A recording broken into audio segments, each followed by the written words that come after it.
Welcome back to Two Brothers Sports Podcast. It is Wednesday, August 19th, and we have taken a month off.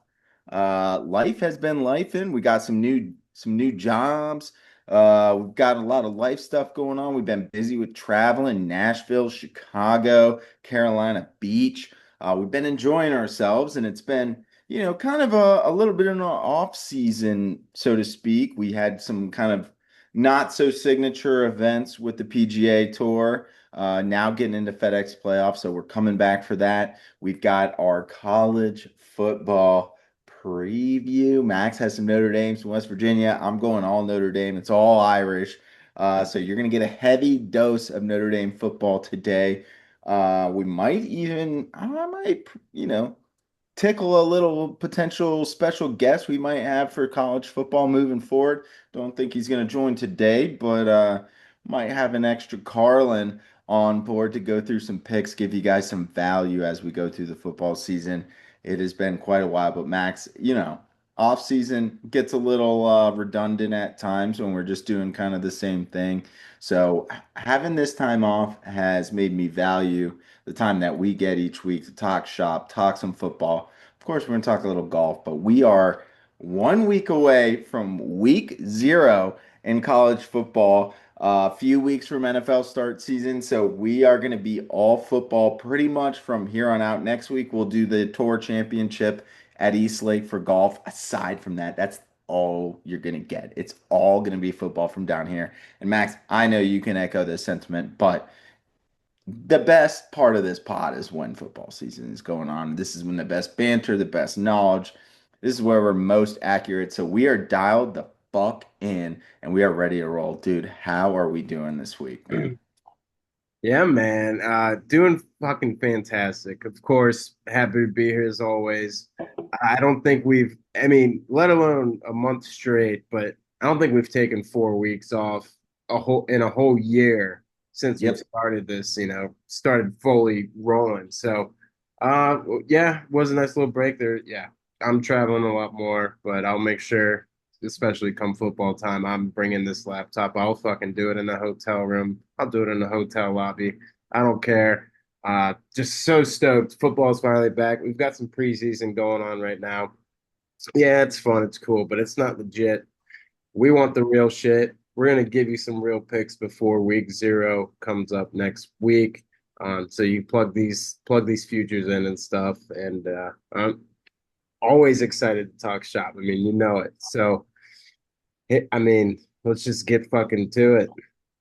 Yep. And last year we did do actually a more extensive kind of preview on football like we did last year, but we decided this year we couldn't even track all the picks that we gave out. So the picks that we're giving out today, we are going to keep them on like a futures record, not necessarily our week to week record, but we will kind of track those offhand just so that we keep ourselves accountable. We'll do the NFL preview most likely next week just because it's a light college football preview. And then after that, all the futures, you better listen to this pod and the next pod because that's the only futures we get. Everything else from here on out will be week to week. We are so pumped to do this. We've got the BMW Championship at Bella Reeve in St. Louis, and then we've obviously got our college football futures. We're going to go through the major conferences. We'll also hit some of those smaller ones on some futures that we like, wins totals, championship winners, who's making the playoff, who we got winning the playoff, which we're not foreshadowing by any means, but there is a heavy dosage of this nice little three-leaf clover here. So we'll see. We're obviously going to get into some West Virginia football, some Notre Dame football, and you know, is what it is. We've only got a few months left to golf. We've only got 2 weeks left of the PGA Tour, but only a couple months left till golf kind of starts being a little bit harder to get out. Your boy's got I don't know what's going on with my shoulder and neck. I haven't played in golf in like a month, and I'm still probably a couple weeks away from getting that sorted out. So we'll give you some picks there. Most of this pod will be college football preview, but it would be poor, you know, work on us not to give you a couple golf picks. So, Max, let's start with that so we can not get it out of the way, but I think we're both very eager to talk some football. So, Looking at the records here, we're only 2 weeks away from golf. Um, Looking at it here, not our best showing. We did post our graphic for the St. Jude Championship in Memphis last weekend. Scotty kind of ran away with it, made it a little bit harder for everyone else to catch up. But Max on the season, 26 and 32 and is only down point zero five of a unit.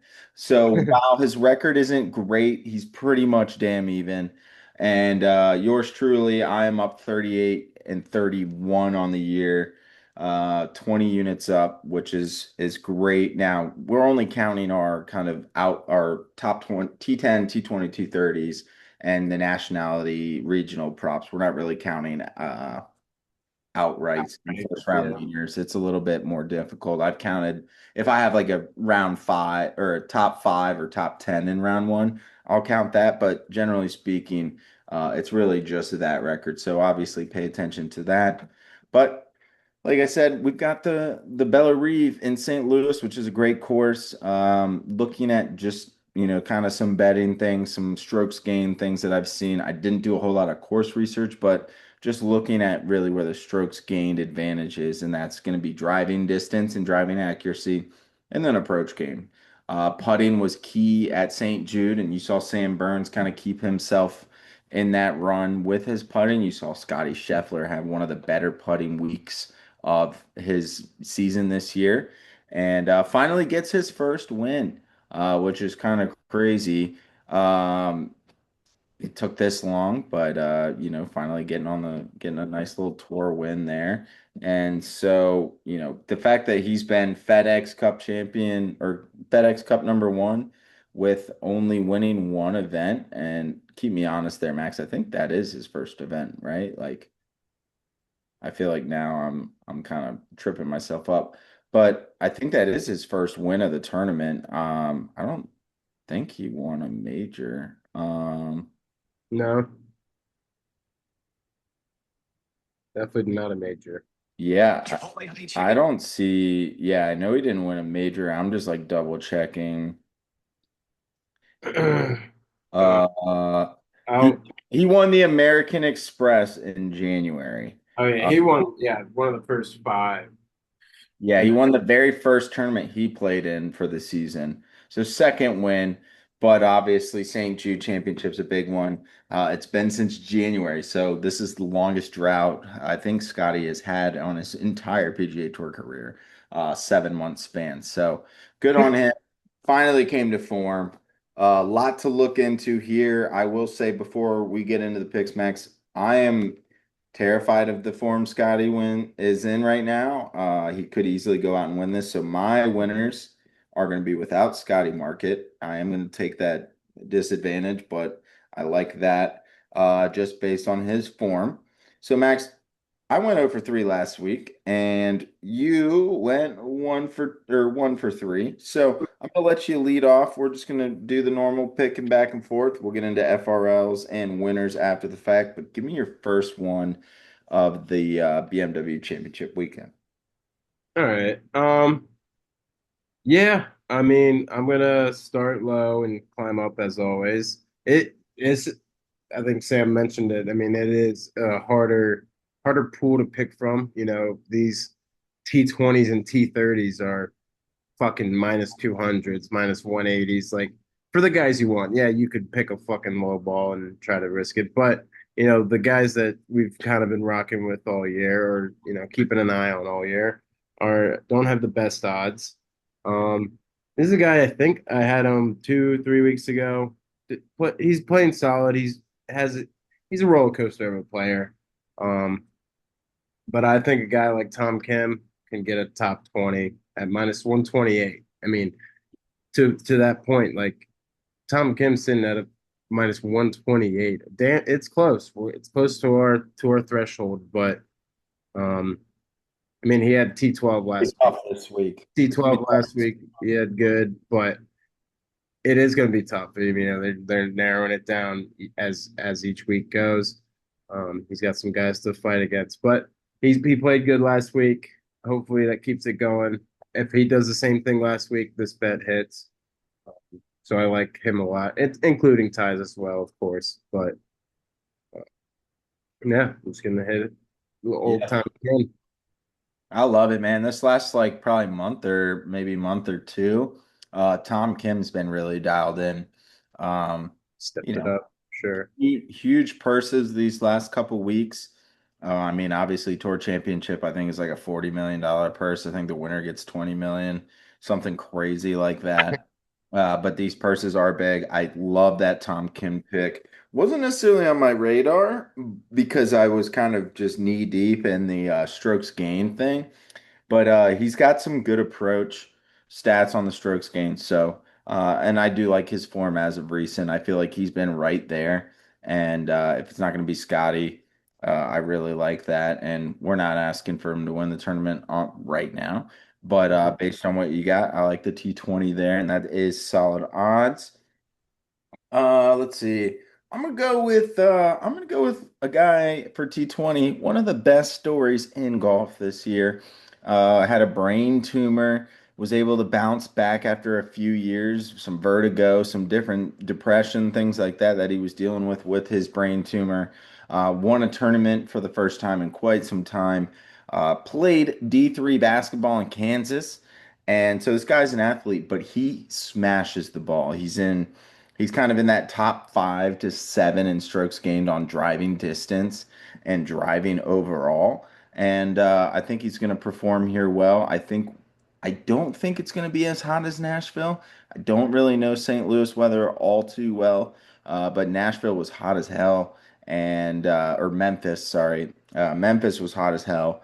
But I love Gary Woodland at T20 plus 132. I think he's got some good odds there. I think he's got a chip on his shoulder a little bit.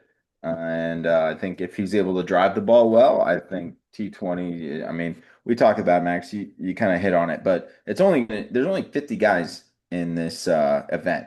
So we're asking him to basically be the top half. Let's say T20 is like, with 5 other guys, you're basically asking him to just be in the top half of the tournament. So to highlight that with Tom Kim as well, we're not asking him to be T20 out of 120 guys. We're asking him to be T20 out of 50. No cuts. Also something to consider. You got Tom Kim and Gary Woodland who have they have big day capability where they could go 6 under on a Sunday and backdoor themselves into it. If they're not there, they could consistently put themselves in a good spot. So going with Gary Woodland. Give me the story there with Mr. Woodland. No, I like that. I mean, and yeah, to your point on a no cut, he could be sitting fucking what T50 or something, just have a hell of a Sunday and climb himself back up. So it's nice that they get all 4 rounds to give themselves a chance and climb up. And in that point too, it's not necessarily if you finish in the top 25, you're going to the tour championship. It's what you've done up until this point in the FedEx Cup points plus what you're doing today. So like Woodland is right, I think around 35, 40. So he's got to have a nice little tournament to get himself into that 25. Like I said, D3 Hooper, guy's competitive, wants to be on that tour championship with the massive purse. So give me the story there. So, yep. Where is pick number 2 going for you, Max? Fuck, I just found something weird on my leg. I had a weird bug bite or a bed bug bite, and I don't really want to talk about it on the pod, but it's just like, uh, Okay. Yeah. Well, I got 2 top 10s, and I'm gonna take the one that I like the most, and that's old Siwoo. Siwoo had a great, great performance last week. I mean, if anyone but Scotty, I mean, you love your Scott without Scotty outrights. If you had it, he would have won. It would have hit. He just could. I mean, I mean, fucking 18 strokes is what Scotty beat Siwoo by, and it's just unreal. Um, Siwoo's been playing very solid these past couple weeks as well, so I like him a lot at T10 plus 166. okay. And if anyone remembers from the post last week, Max had a T10 with Sam Burns at plus 166 last week. Oh, I didn't even catch that. Yeah, Max may just be, he might just be a plus 166 sniper over here. Damn, you keep an eye Uh, on that for anything. and for anything, Yeah, football, yeah, yeah, got to check your college football futures, see what's landing there. right. I like it. No, I like Siwoo a lot. Um, he doesn't do well with like the links courses, and I feel like after the Open Championship in Scottish, he didn't play too well. And so I think the Siwoo hype kind of died down, but he was playing really well up until that point, and he's kind of come back into form. Yeah, Uh, so I really like that. get Now, him out of Europe and he's good. yep, exactly. Yep. Keep him in the States. I think he's a Texas guy. I can't remember. I know Tom Kim plays with Scotty a lot in Texas. I want to say Siwoo might be in that boat too. Not entirely sure and has nothing to do with the same last name or anything like that. So don't come at me for that I shit. clicked on his bio and he's just Seoul, South Korea. Well, I So know he's from there, but I think I he know. I US. was hoping it might be like in UFC where it's by way of or some shit, you know. Yeah, exactly. Exactly. But no, I love the Siwoo pick there. I got to go with the top 10 because I'm kind of scared you might. I know you said you got two top 10, so I'm a little scared you're going to take one of them. Uh, so we're going to get ahead on that. Give me a guy who's been playing good golf. Hasn't really. He's been top 10 in a bunch of majors this year. I think it was six of the last eight majors. So last year and this year, he's made six top tens out of those eight. And I think Max, you picked him to win last week. We both had him. Went with Gerard instead. But give me Xander at plus 120. I think he's gonna just play lights out this week. I mean, I think he's got a good chance to win too. I don't like it's tough without Scotty Market. I don't love where he's sitting there, so I'm not putting it as one of my outrights, but I do like his plus 120 at T10. I think, like we just said with Tom Kim and Woodland, uh, being able to backdoor, like he's so capable of going seven under on a Sunday to put himself at like a T8. So, with that being said, I gotta go with Xander there. I wasn't sure if that was your top 10, but you probably will end up picking the other one, and that's fine. I had to pick one of them. Which one? No, that is a good one. I was absolutely eyeing him. One second. Quick water break. I was eyeing him for sure. I'm gonna go, and he does. I mean, he could. I mean, dude, Scotty has the second place guy by 1,400, like We 380. will, and we may talk about him if you don't bring him up in your T10 here in a second, but the guy right behind him is Rory, but we'll What? That's not what I'm. What am I looking at the wrong thing? I'm looking I at thought, six playoff and eligibility point list. Is that what I'm supposed to be looking at?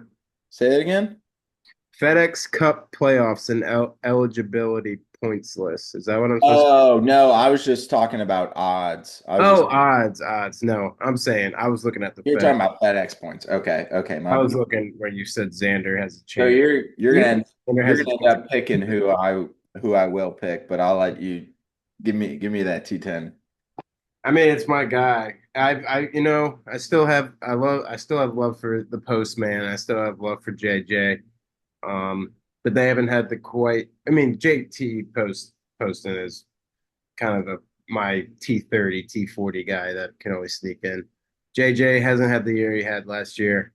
Matty Fitz has been my guy so far this year. He's been rocking and rolling. I love his top. He had T12 last week, um, but I think he can fix it up, get into that T10 at plus 148. Okay, wasn't who I thought because I didn't have the list up, but He's number two. I like that pick. I mean, in terms of guys who are in the field on stroke gained approach, and it and I mean we saw it at the RBC at Harbor Town when him and Scotty are in a playoff and he put that goddamn was it I don't know if it's a 5 wood or like a 5 iron. he put it from like 200 out and he stuck it like 17 feet, ended up beating Scotty because Scotty couldn't even hit the goddamn green. Uh, so I love that Fitz approach style. As long as the driver's like consistent with him and he doesn't need to hit it a million miles, but I think if he's able to just put himself in good positions on that approach shot, I think the greens and the softness that he hits it into with, I think that'll be good. So I like that a lot. Thank you. I'll go with another T10 as well. I got another pick after this. I know I think that's your three, right? Yeah, hit it back to back. Yep. So, give me a guy who's played just as well as anyone other than probably Fitz and Scotty. If you have the FedEx list, I'm willing to bet he's probably third here. I believe he's a Wake Forest grad. He's had himself some nice tournaments, and I think this course plays well to him. I think he's really solid on the approach. He's consistent enough on the driver where I think he's going to put himself into positions. But give me Cam Young, Yep. a T10 plus 128. I know we're looking at the top of the board with a lot of these, but we only got 50 guys to go from, and as the great Sean Rosencrantz would say if he was on, would say the cream rises to the top. This is where the big dogs eat. And so I like Cam Young a lot there. I think he's going to be consistent enough, and he didn't play well these last couple of weeks, but I think he's going to get kind of dialed in for these last two. Wouldn't be surprised if he maybe mixed it up and won himself next week, but I think he can get into a T10 spot this week. Yeah. No, yeah. I mean, not the best week last week, but I mean, for a guy like him, and I don't know these holes that are coming up for this weekend, but you see a par four or something, and you fucking drive it right to the edge of the green. Is that's all he needs, you He know? is he's actually a great point because I'm pretty sure I would have to check, but in terms of par fours, I think he's got the best strokes gained on par fours this year on the PGA Tour.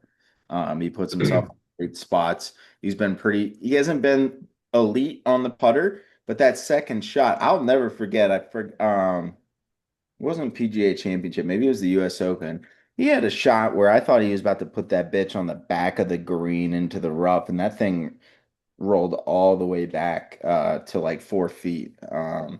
So I like his ability there. It's the MLB logo. It's the Mastercard logo. It's the wrist tape. He looks like a golfer, and he's so calm and composed. So I love that. And then my last pick is a guy. I love this guy's swing, maybe more than anyone aside from Freddie Couples, the Tempo King. His hair is kind of weird, but he's been playing great golf. He's been in that T20 range pretty consistently since he's gotten healthy. That's Jake Knapp. T20 is minus 110. Um, was a little surprised by that, but I do love his odds there as well. So that's kind of my fourth and final pick there. Nope, I was eyeing old Nappy, and I was eyeing Young. I feel like, we're doing good. We're like almost not taking each other's picks, but being like, oh, I almost took them and shit like that. So it's a good sign for both of us. And granted, they are the top guys, but still, we're both feeling good about each other's picks, and I like that. And I'll just say this because neither of us picked him, but he's been kind of inconsistent. But I do like the course fit for him. Not an official pick, but I do like Ludwig too. Um, I think he's got some opportunity here. He's just been so inconsistent. I didn't want to put him on my picks, especially after going 0-3 last week. Want to make sure that I get some through the net, and I think I like the other ones more. But Ludwig was kind of my honorable mention in terms of other non first round leader outright picks. So I just wanted to give Ludwig a little shout. Yeah, I love it. Cool. You just have an outright left, correct? Yes, sir. All right. Let me rip two first round leaders. Scotty's plus 900. I think he's not one of the picks. I think that's not a bad pick, but I mean, even with everything going on, you don't see a lot of plus. You don't see anything under 1,000 in first round leaders typically. So I don't like playing that. If you like Scotty this week, might be a good way to get him at plus 900 without having to worry about a plus 300 on his outright in totality. So I like that. But two guys on my end, both long ball hitters. One has been extremely consistent and very, very good these last probably 4 or 5 tournaments. He won his first one of his career recently, and that's Mr. Bjorn Bjornsson. Uh, And Johnson. Plus 3,800. I think he's capable of a big day. One thing I'm not factoring in as much, but I think is something to consider when you were in Memphis, when it's a billion degrees out, a lot of these first round leaders and these guys that would have these big days were earlier in the day because they're not having to play um, in 100-degree weather. Now, Scotty shot a 61, teeing off at 140, so he's kind of the exception, obviously. So I like Doran Bornson at plus 3,800, and then we're talking about long ball hitters, right? Guy who's kind of, I feel like he started the season off really, really well. Hasn't really gotten back to his full form, but I do like the driving ability he's got, and he might hit it further than anyone. I think he's third or fourth behind Rory, Brennan, and Woodland. But that's Chris Gotterup. I think he's got capability of having a big week or a big Thursday at plus 2,400. Obviously, like we've said, Max, if I like him at a first round leader, probably worth taking a T10 first round leader or for T10 first round because I've been right on that cusp and I missed out on some money not doing that, but just have to repeat myself there. So those guys, T5, T10 first rounders, still going to be plus 500 somewhere around there. Got her up probably a little bit lower than Bjorn Bjornsson, but those are kind of my first round leaders. And so yeah, so we got those listed. And Max, give me your outright, and then I will give mine since mine are winner without Scotty because I'm scared. Yeah, I had two and very tough to decide. You You can almost got me back in on one. Well, yeah, but the one that I really think, um, just because I don't know, he hasn't been playing great. My other pick hasn't been playing so great. I'm gonna have to double down from last week. Well, not double down, but a guy like Sam Burns, last week had a nice T3, played very good golf. I mean, shot a fucking 62 on Saturday. Like he's playing great golf right now. I love him at plus 1750. Is that with or without It's Scotty? it's all of it outright. Scotty's not gonna put up 17 again. I probably should, but my guess would be what? Probably, yeah, I 1,400. was gonna say 13. Yeah. But still very nice. So, I mean, I might do that as well. Okay. It's Okay. not like anything to post, but Do you want to give out the other one you were thinking? Just a are you double dipping on any of the picks that you said today? one, yeah.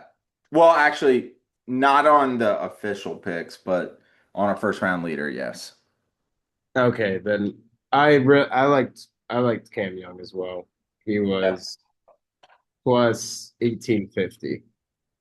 He was like my initial like, oh yeah, Cam Young. But then I was like, I don't know. No, I like it. I think he's probably what, 1550 then, if we're talking about Oh, without Scotty, yeah, around there. something like that. No, I love Cam Young as well. Not either of my picks there, but I do like Cam Young there. I mean, obviously, if I'm gonna pick him T10, I think he's got potential to wins. But I do like Burns too. I thought about him, and after last week, I was just a little concerned. But I mean, guys look good. It's just like, what are you gonna? I mean, he finished, I think, T3, tied for third. Yeah, Burnsy. Yep, with Norin. Yep. So I mean, he's very capable. So I like that. The two I went with, one I already talked about him, so I'm not gonna do the spiel. But Chris got her up at plus 1900. I think there's also part of me like when you look at futures or yeah, I'll just say futures. Let's say in football, right? And it's a guy who or a team who hasn't been playing necessarily like lights out recently. But the fact that he's still plus 1900 to win it, all things considered, I feel like, could be a market play, could be a lot of guys on, got her up, which if it's the public driving that, I don't love it. But that being said, Vegas still has him at 1900, and so I think that's one I'm eyeing. And then the other one is a guy who beat Scotty in a playoff after a rain delay, and they had to play on Monday, and that's Victor Hovland at plus 2200. He's been playing good golf. I think he was T10, T15. He was in the running up until I think maybe late Saturday, early Sunday. And obviously Scotty pulled away, but he was still up there when you're looking at his odds. And I think he's got capability of having a big day. So I like Hovland too at 2200. Yeah. Nope, I was eyeing him as well. Just Yeah. for like top 10 or some shit, but to your Yeah, point. and he's kind of flown up the board a little bit. I feel like I didn't expect him to be where he was. It was kind of like, I'm looking through some things, and before I looked at the odds board, I was like, all right, I got a couple guys in mind. And when I saw it, I was like, I don't know. I don't know, Jim. But I mean, he's the he's number 10 in terms of odds, right ahead of Siwoo. Same odds as Siwoo for outright. Um, And I think given the form, I think he's got the ability to do that. For sure. So I like that. Okay. Anything else you like on BMW Championship? Because there's just one guy I wanted to bring up before we wrap up golf and get to college football. And that's Rory McIlroy. And this is where I thought you were talking about 1,000 points behind. Scotty's plus 305 to win. Rory's plus 1,300, and I've only said driving distance and accuracy is a huge strokes gained advantage on this course like six times already. And we know that Rory's able to do it. There's some questions that he's been partying a little too much in Ibiza since his Masters win. And maybe he's got the slam. He went back to back Masters.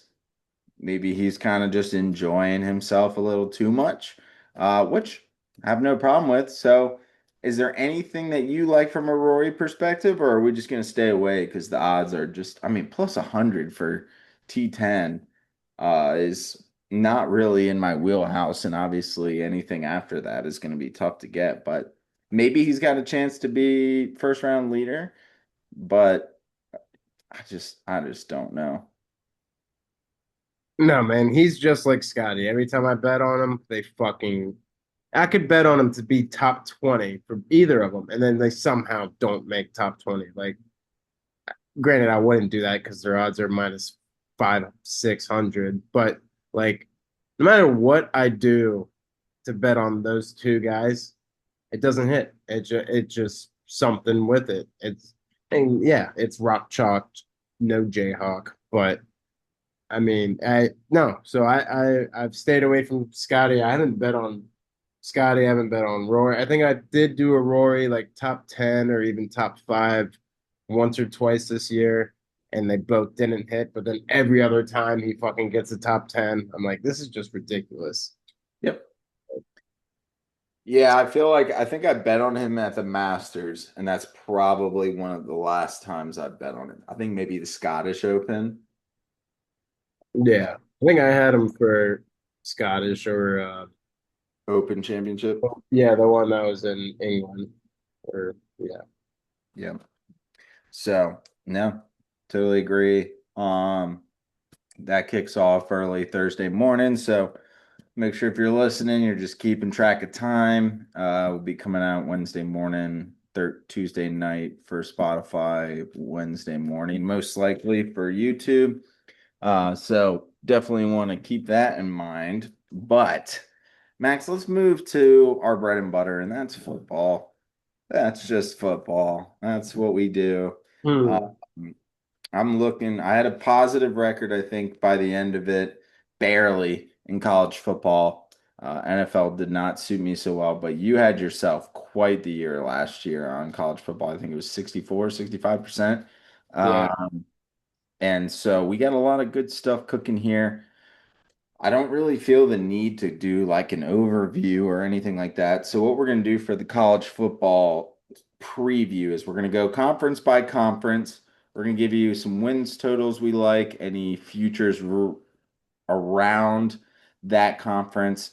And then once we go through all of our picks and our the main conferences, we'll give out any college football odds. Some are going to be kind of not repetitive, but if you have a team winning the CF or winning their conference, they're obviously going to make the playoff, assuming we're talking about the big conferences. So we'll kind of structure it that way. We're going to start with the ACC, Max.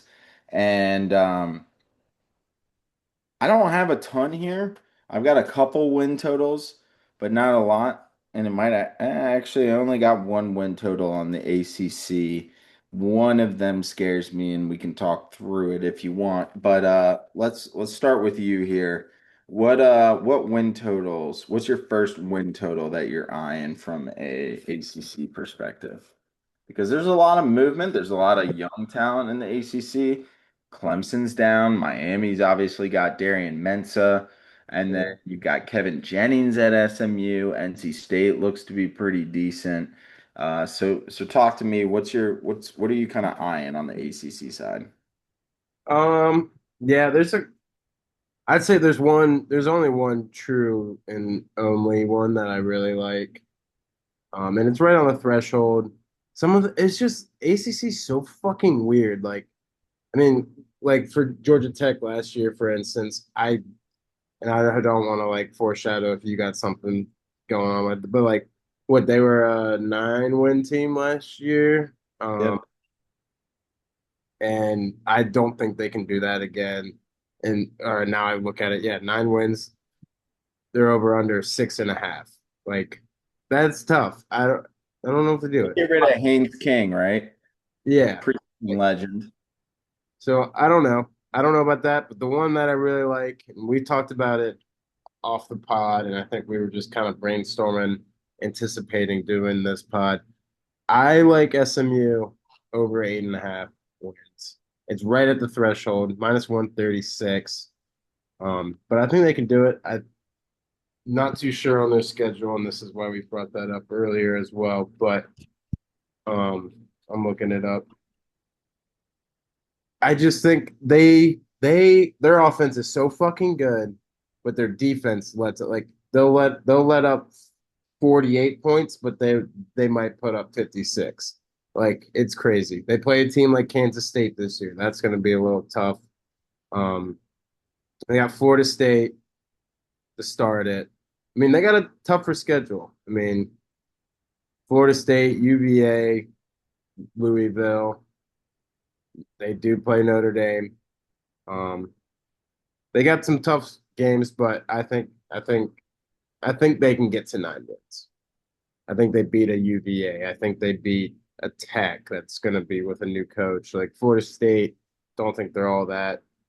Um, so I really like that. And what were those odds again? Minus 136 for 8.5 over. Okay. It'll be close. They might get 8, but they were a 10-win team last year. Or I just said it, 9-win. I But didn't realize they played Notre no, they Dame. were they were Yeah. 8 wins last year. They started out like 6-0, Mhm. but I mean, Kevin still, Jennings is a stud. yeah, their offense is so elite. I think they can keep them in any game if their defense can just fucking stop someone for 2 series. They'll score every series, but they just need to stop someone from scoring for 2 series, and they're good. Um, Is SMU going to be the Iowa team under? Is that the new? Is that? yeah, they're the over. Yeah, I yeah, had them a few times last year. yeah. I like that. I don't hate that at all. I think the ACC is kind of weak, to be honest, aside from Miami. So I Yeah. think it's anyone's game. I think SMU, now that NIL has become a little bit more prevalent, I think we know SMU has fucking bankroll. Those guys since the 90s with Dickerson and Hodge, they've been funneling money over there. Uh, Yeah. That's why so they were on probation for a little. Or at they, least basketball, right? no, it was football. Yeah, Oh, football. yep, that was the death sentence. They were the first team to get Yeah. like the death sentence, and they kind of climbed their way back into the ACC, which is hilarious. But I do like that. My sister-in-law went there, and she's a big fan. I don't think she probably knows who Kevin Jennings is, but no, I like it a lot. I think they've got some good potential there. Do you have their schedule up right now? I have the 1, 2, 3, 4, 5, 6, 7, 8, 9, 10, 11. Oh yeah, I have the full schedule. I don't know why it looked so small. Who's their what are the non-conference games? I'm assuming TCU is one. No, They're not playing TCU this year. they're not. Really? So non-conference will be a UC Davis, a Missouri State, Notre Dame. Those are it. Okay. Well, But they're they gonna play a Stanford to end the year. They play Wake Forest. They play Tech. I don't know about Cal. I don't think they'll beat all yeah, that. yeah. Cal's got a good College. They play the worst team in the ACC, Boston College. Like I mean, you just named off what, 8 wins right there? so let's say. All right, no, we don't have to do this. No, But let's do it. Let's do it. I all like right, it. I'm just gonna count it. I'll say lose to Florida State. First game of the year at Florida State. They might lose that. Yep. So and then they beat UC Davis. I'll say they beat Louisville because they'll win them. That will be a over 100 game. That They'll either beat Florida State or Louisville. I yeah think splitting that's fair. yeah. Missouri State win. Boston College win. Virginia, I'm going to count that as a win. I think Cal, count that as a win. And Syracuse, yeah. No, maybe, they'll beat Syracuse. yeah. And then they have Tech, Wake, Notre Dame will lose, and then Stanford. So I'm at 6 with 4 left. They're gonna, it's not at Tech. They're gonna beat Tech. They're gonna beat Wake and then beat Stanford. Stanford. Yep. So you're right there. And that's, I mean, that's given a loss to what? Florida State, Notre Dame, and who's the third team? Um,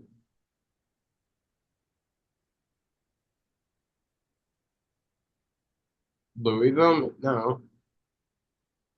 Wait, so I have them winning 10. Yeah, yeah. I mean, I think that's fair. The only ones I'm concerned about is just early at Florida State, Notre Dame, obviously, and then Well, like Louisville. Yeah, so it's at Louisville too. So even if they lose to Florida State, Louisville, and Notre Dame, and they're good. yep. That's And I not. think they I think honestly, that's my thing. I think Cal might be better than Louisville. So I would even, I mean, it doesn't really matter how you get there, but I think they got a better. I think they might beat Louisville, especially with the high scoring game. And Cal's got that sophomore QB and a wide receiver that's real nice. But either way, I think you can get to 9, and if you can beat Florida State first week of the season, then who knows? Yeah, that will be a tone setter for sure. If they beat Florida State, they might win until they play Notre Dame. Yeah, they could. I mean, that's the thing, right? Like other than Notre Dame, every game is winnable. It's just Yeah. a matter of how the defense looks. So, um, I love that. I love that. I was eyeing it, didn't end up picking it, but I'm glad you did. I mean, I'm not. We'll talk about Heisman odds briefly at the end. Kevin Jennings isn't a bad. I mean, if Jaden Daniels can go 9-3 or 8-4 and win you Not know, in very a big guess. Heisman 9-3, like That pad his ass. yeah, I Fighting think with my commies friend for fucking 2 years about this whole Caleb. Not to get off track, but like Jane Daniels stat pad the fuck out of that Heisman year. And they're just like, fuck it, let's just give it to him. But yep, yes, I think he could do it, and I think SMU could do it. yep. What do you got? What do you got for wins? Because yeah, like we said, it's a tough one. I got only one wins total, and then I got a champion, which I imagine you'll probably have the same one, so not much to hit there. But team you already talked about, Haynes King has left Georgia Tech. That's fine. I love Georgia Tech over 6.5. They've got a sneaky, weird schedule, so they obviously have Georgia at the end of the year, and they've got Tennessee as their second game of the year. I'm Ooh. not personally, and I will get into it later when we get to SEC. I'm not sold on Tennessee. Nope. McIntyre is supposed to be their quarterback right now. Um, from the two Tennessee fans that I'm close with, aren't in love with McIntyre, not in the way that they were with Joey Aguilar or Nico. So I like the opportunity, and they're hosting Tennessee at Georgia Tech. So I love that. Uh, Lamb. Colorado Mercer. I'll go through the list in a second, but I really do like Georgia Tech here. I am trying to pull up who their quarterback is going to be because I had the name at the top of my head, and it wasn't Haynes King, obviously.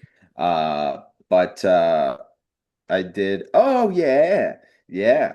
I don't know if he's necessarily going to be the starter, but it's probably a good chance. Oh yeah. Mr. Mendoza. Yeah. Fernando Mendoza's brother, and he would have started at Indiana had Fernando not been there, obviously. And we saw him get some time, and hey, who's to say that Alberto can't do the same thing that Fernando did? They've got good running backs. Justice Haynes is a stud. They've got a solid offensive line, and I love what their coach is doing. I think it's Brent Key. No, that's not right. Um, Brent Key is the Georgia Tech. Um, George Godsey. You said OC? oh, it is Brent Key. It is Brent Key. I'm thinking of Fuck, Pry. could be wrong. I'm thinking of Pry. But I like what Brent Key's doing. He is a Georgia Tech grad. He was a starter at guard. And he just got a extension through 2030. I love what he's doing. I think the defense is going to look pretty solid too. They've got some transfers coming in. Jordan Walker on the defensive end, Tajay McCoy is another one, and Vincent Carroll Jackson all on that front line among the other guys that they've already got there. And it's not the same Georgia Tech that used to run the triple option that we used to see. They do play a little bit more of a read option. They do throw the ball more, and I like Alberto Mendoza's opportunity to kind of step in and take reins. And Max, I'm asking for 7 wins. I'm not asking for 10. I'm not asking for 8, 9. Hey, I'm asking for 7 wins to get there. And so looking at their schedule, we'll just rattle it off. I know it's not the greatest thing, but it's good concept and people can know where we're coming from.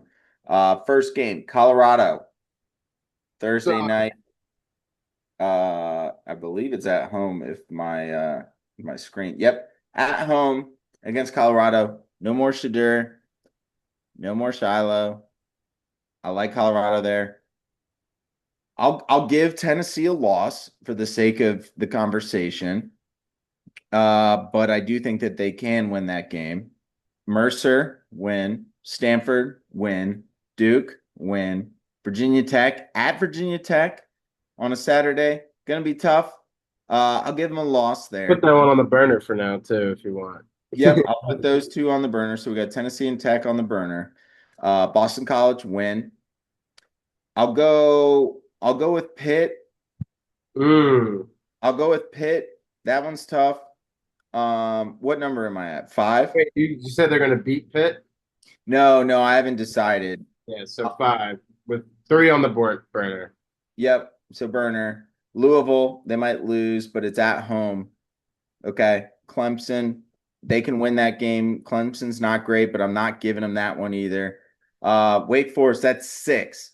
So, and then Georgia to end it. So you're telling me that they can get those games, and all they have to do is win one between Tennessee, Tech, Pittsburgh, Louisville, and Clemson. I think they can win one of those. Yep, Uh, I think they beat uh, Tech, so then I'll give them 7. yep. I think, and I don't that's what. think Franklin's there. Franklin's not there yet. It's going to take him a year. Yep. And I don't know about Grunkenmeyer. He's like didn't play at all at Penn State, and he's supposed to be their starter. He's going to be decent, but to your point, they're still getting settled in. Louisville at home. Who's to say they couldn't win that? At Clemson is going to be a tough one, and at Georgia, they obviously won't win that. So a lot of home games that we've highlighted. So I think among that, I think I've got 5 very solid win or yeah, 5 what was it, 6 solid wins. And I think they can win at least 2 of those toss-up games. And so plus 105 as well. Yeah. I'll all those beans there. And it's not a sexy pick. I'm not asking for a crazy amount, but I mean, just over 6.5 is Yeah. is No, I do like it. and I like Brent Key more than I like the schedule, to be honest with you. And it's plus money. I actually like Haunted House more than I like Club Aqua. Yeah, I love Club Aqua, but gets me in trouble sometimes. Um, so yeah, so that's I mean that's honestly the only win total I have. I do like your SMU one. I think we start getting into the nitty gritty on some of these other ACC teams, and I'm a little concerned with the Miami one because they've got a tough little schedule. They obviously play Notre Dame, um, and that's not easy by any means, but. Didn't really want to touch Miami's just because I think over 9.5 was like minus 180 and over 10.5 was Oh, like plus 160. And I don't love that. I'm trying to pull up their 10 and a schedule. half is minus 110, but I still don't like that. Say that again. 10 and a half, over 10 and a half for Miami is minus 110, but I still don't like that. Yeah, that's fair. I don't know why my camera went. Oh, it should be. I don't know, dude. I mean, they decent. I mean, I love Tony. Who's their QB this year? Um, Tony, for who? Miami. I love Miami. I like Tony. I don't care who his quarterback is. He's going to be open. He's going to be wide open. As long as his quarterback can fucking hit him, then he's golden. But I don't know who their quarterback is for Miami. Yeah. Oh, there we go. Sorry. I don't know. It's camera issues. Um, no, I love Darian Mensah for Miami. And That's right, Benson. no, dude, you know what? Can you say those odds again for Miami? I mean, 9.5 is minus 290. Over, these are over. Over 10 and a half, minus 110. Yeah. Over 11 and a half is going to be plus 450. So that's undefeated season. Yeah, I'll add it because I'm looking at their schedule. We'll go over it in a second, but give me Miami over 10.5. I I mean, think even, yeah. Yeah, I think that's really, really good odds. And I will read their schedule out here in a sec. But I gotta go with that. I got no problem going Miami over 10.5 wins because you know why, Max? Because they don't play goddamn shit other than Notre Dame. And the reason I say that is because we'll just do it because this will wrap up kind of ACC aside from our championship winner, which I imagine is going to be Miami. Am I wrong? Nope. minus 150. It's outside our juice range, but hell of a parlay leg. If you like someone else at a little bit juicier odds and you want to make a little future parlay, I think Miami ACC Championship minus 150 is incredible odds. And let's rattle this off. Stanford, 1. Florida A&M, 2. Wake, 3. Central Michigan, 4. Clemson at Clemson, 5. At home against Florida State, 6. Pitt at home, 7. North Carolina at North Carolina, 8. Notre Dame, loss. Duke, win. Virginia Tech, win. And Boston College, win. Yeah, so they're losing to Notre Dame, and yeah, I think 11-1 is very, very capable, especially at a minus 110 range. So it's not we biased at all. We are not biased. well, and like we were not big on Carson Beck last year, and we looked pretty silly for it. But I Yeah, mean, defense is rolling. They lost a lot of guys. They lost Isidore, they lost Ruben Bain, but they've got Mark Fletcher, they've got Malachi Tony. Darian Mensah gonna do same work as Cam Ward 2 years ago and Carson Beck last year. yeah, and Cristobal And is he's not recruiting like a madman. yeah, he's not a bad coach at all. And I think he's taken that level. I don't know what he figured out, but he really has went from, oh, we're only going to win 8 to 9 teams, or not 9 games, 8 to 9 games, and it's always recruited pretty well. But he just took that step. He found something in his formula that wasn't working, and now it's working. So, yeah, and yeah, we both have him winning the ACC, of course. There Well, ain't shit in the ACC. ACC's trash. yep. And the only thing I'll say is I like SMU to potentially make that ACC championship. I'm sorry, I'm getting a little laggy here. Because I'm trying to pull up the odds. But I do like Cal potentially. If you're not going to go SMU, I like Cal potentially to get to that ACC championship. I'm trying to pull up the odds here.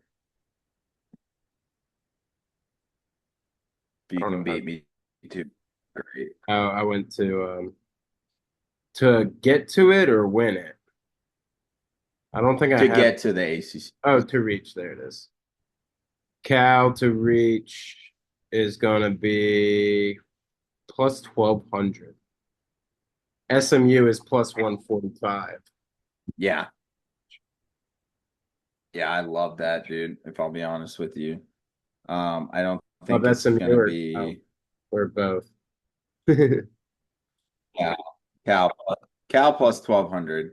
I think SMU's the smart pick, but I mean, I like I don't want to take a plus from a one sleeper five feature. ACC perspective.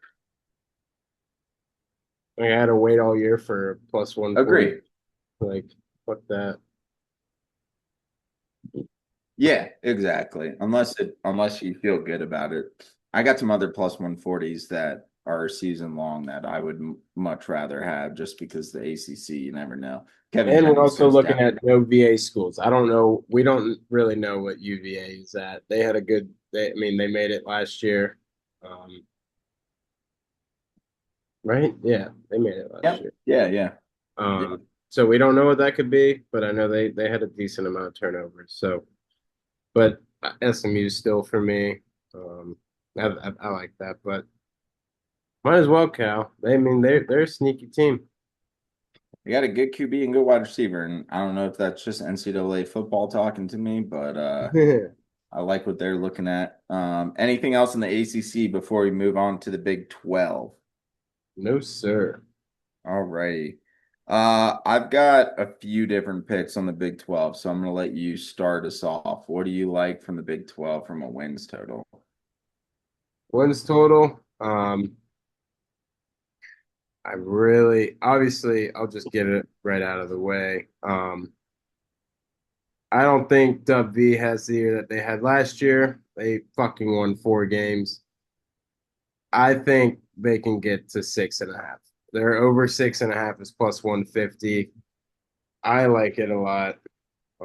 I think this is kind of like to my point on like Franklin and all that. Like Richie had his year where it was like he's working with what he's got. Now he's had this off season to get who he wants and get the guys that really want. I mean, he lost so many. We lost like 30 fucking seniors last year. Like it was just like a whole shit show. Um, I I think we can get to 6 wins.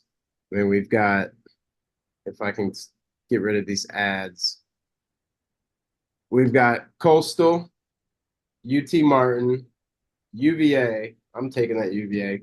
Oak State, yes, because what are they doing? Iowa State, I'll take that loss, even though they lost their whole guys. They lost all their key players with Matt Campbell to Penn State.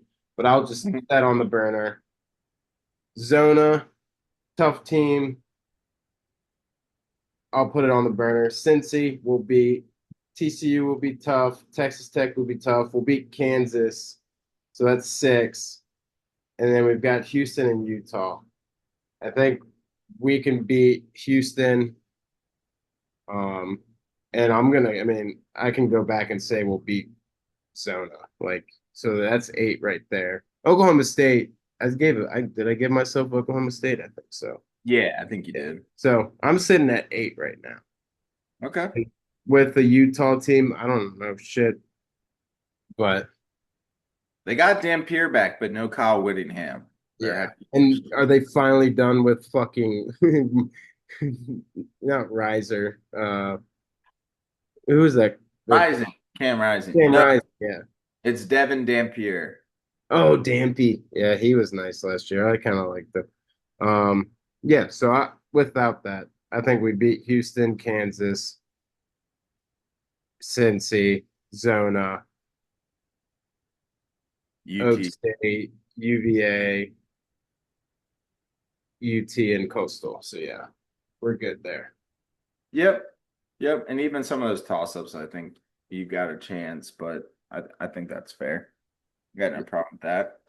Um, I'm gonna just get my I'm just gonna get my BYU plug out of the way because I love everything that BYU has to offer. I think they go 11-1 on the regular season. They don't have Texas Tech and they have Notre Dame. That's the only loss that I see them having. And if you have it, just because my service sucks ass, Yep, we can go through it real quick. I got Uh, it. Oh, their schedule. Sorry. yeah, yeah, no, you're good. I'll read out the odds while you're doing that. They're over 9.5 wins is plus 180. That's crazy work. Bear Bachmeier's back. You've got their coach who's been there, who went there, who's a stud. He's been rumored to be with a lot of big head coaching jobs, but he stays being at BYU, and I respect the hell out of that. It's not easy to play in Provo at night.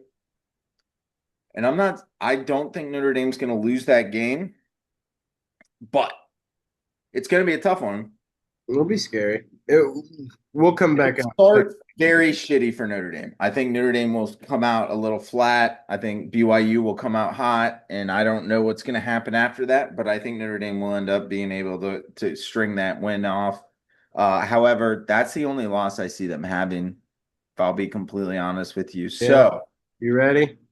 yeah, let's do it. Over 9.5 plus 180. So We did 9.5. So they just need 10. We got Utah Tech, Zona, Colorado State, TCU, Iowa State, and then Notre Dame, UCF, which could be a trap game. I think UCF could be a trap game, but we're definitely going to add it.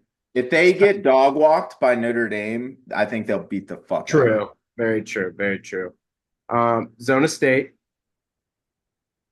Utah, or obviously both in Utah, in Salt Lake City, I'll give them a loss just for the sake of the argument Yeah. to showcase my point. Baylor in Provo, Kansas, and Cincy. So that's still 10 wins, and you can lose to Utah and Notre Dame Yeah. at plus 180. Sub Utah for any little bullshit trap game. But yeah. Yep. So that all being said, Max, to just make the Big 12 championship game at 10-2 plus 200 to Damn. and we'll get I'm you know what, I'll just use this as a segue. To win the Big 12 championship plus 550. I love it. You know why, Max? Because although Texas Tech was supposed to have Sorsby, they don't. They Fuck have so. Baron Morton, who was a great Big 12 player, terrible against Oregon. I think all things considered, I think they can win the Big 12 and they can get to the playoff. And I know we said we do the playoff, but obviously if I think they can win the Big 12 at plus 550, I have no problem saying that they can make the playoff at plus 330.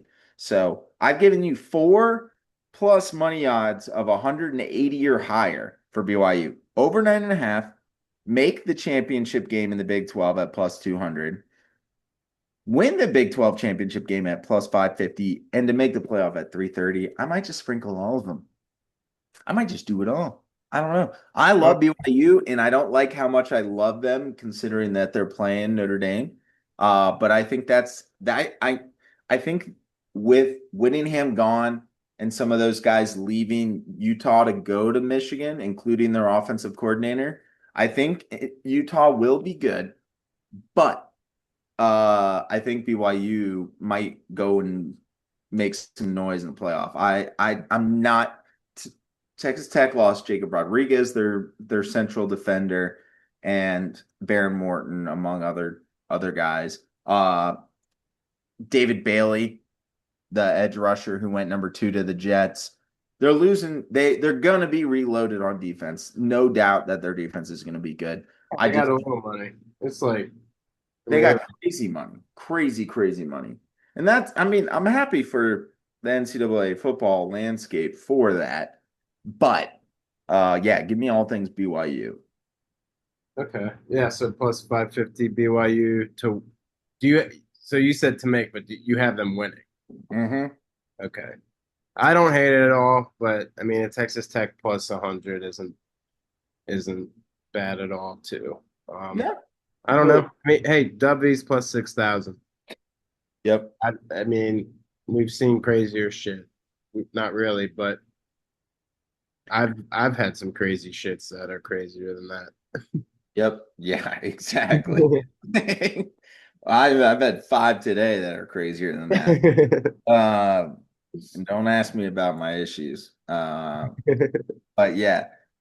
So while we're here, what's your take on Texas Tech? You got anything from a Texas Tech perspective or anything there?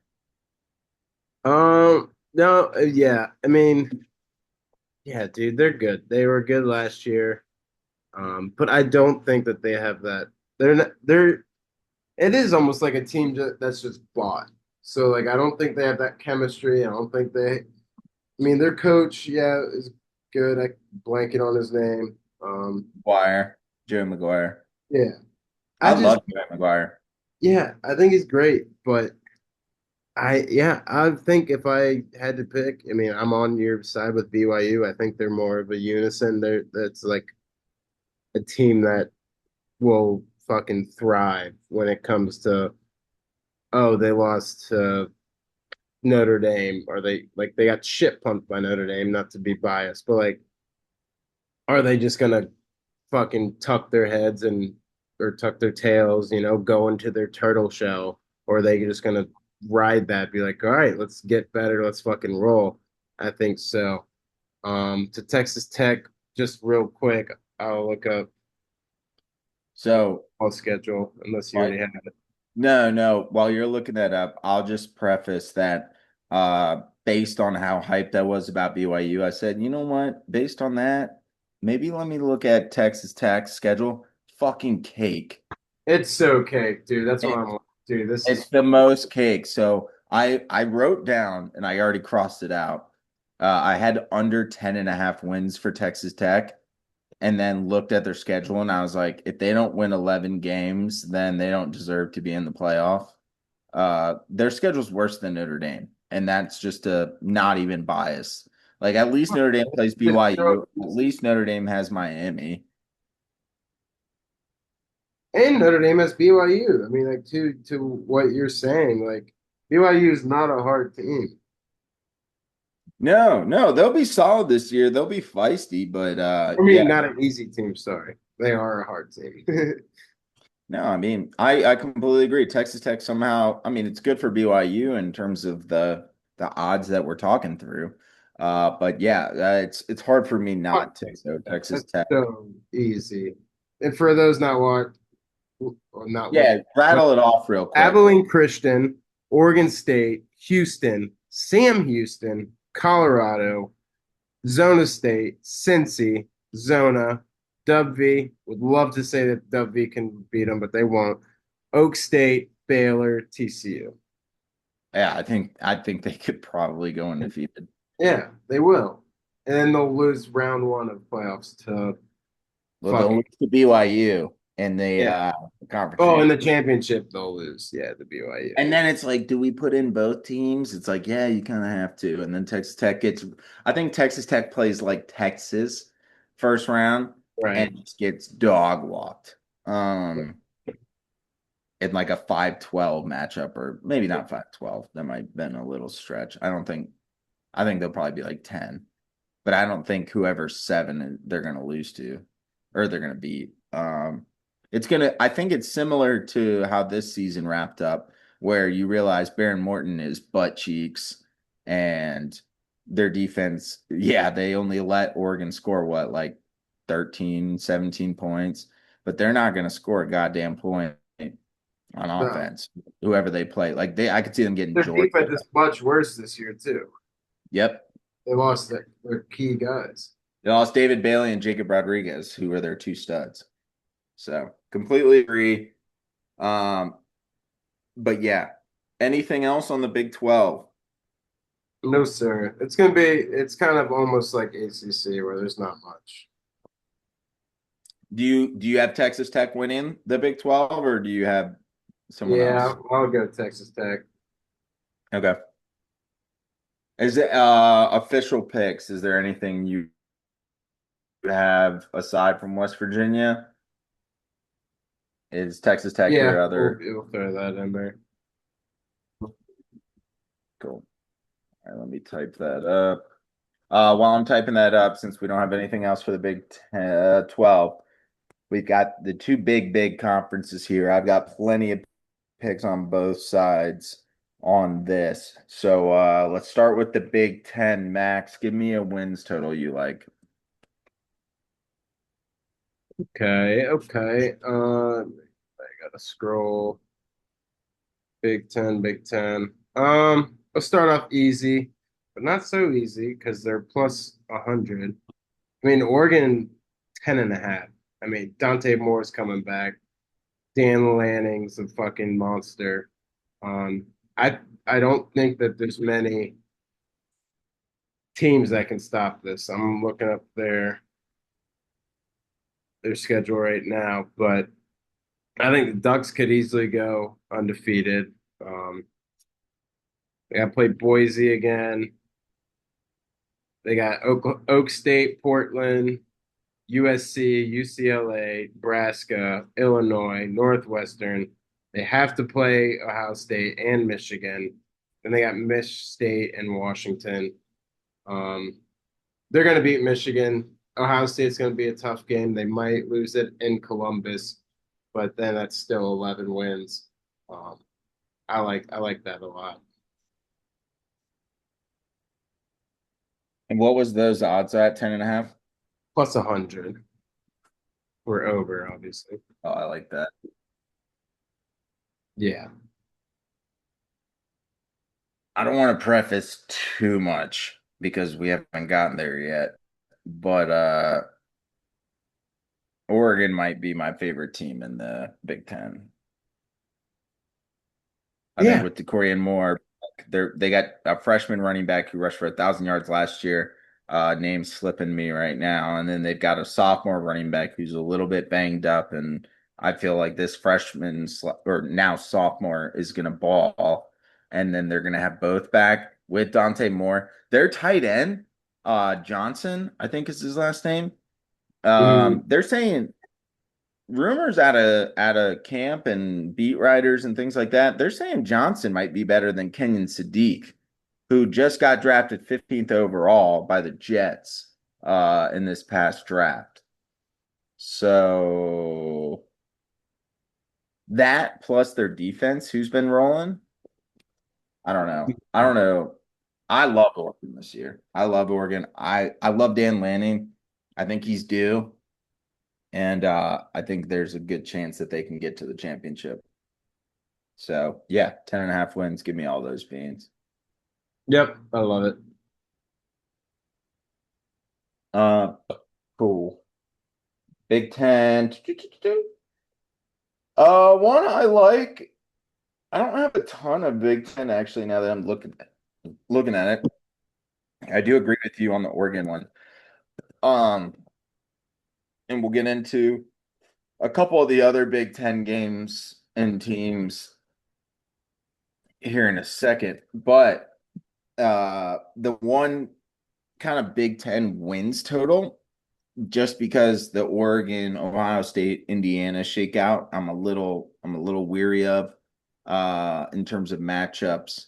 Because I think Ohio State, Indiana play again this year, and Ohio State also has Texas when we're talking about that. Um, so the only one I like, and I hate that I'm doing this, I like Southern Cal over 8.5 wins at plus 115. They've got a sneaky tough schedule. I don't I They the one do. team, yeah, and one of the teams that I hate more than, and I don't use that word often when it comes to sports, but I despise USC. I like Jordan Maivia. I think Lincoln Riley's finally getting his shit together over there in Pasadena, and so I like what USC's doing. I think they're going to be able to win 9 games. Um, it's just a matter of how that schedule shakes out for them. And do you have that schedule up? No, well, if my Sorry, I'm a little laggy right now. you're good. Alrighty then. Yeah, they've got a tough one. We start off with San Jose State,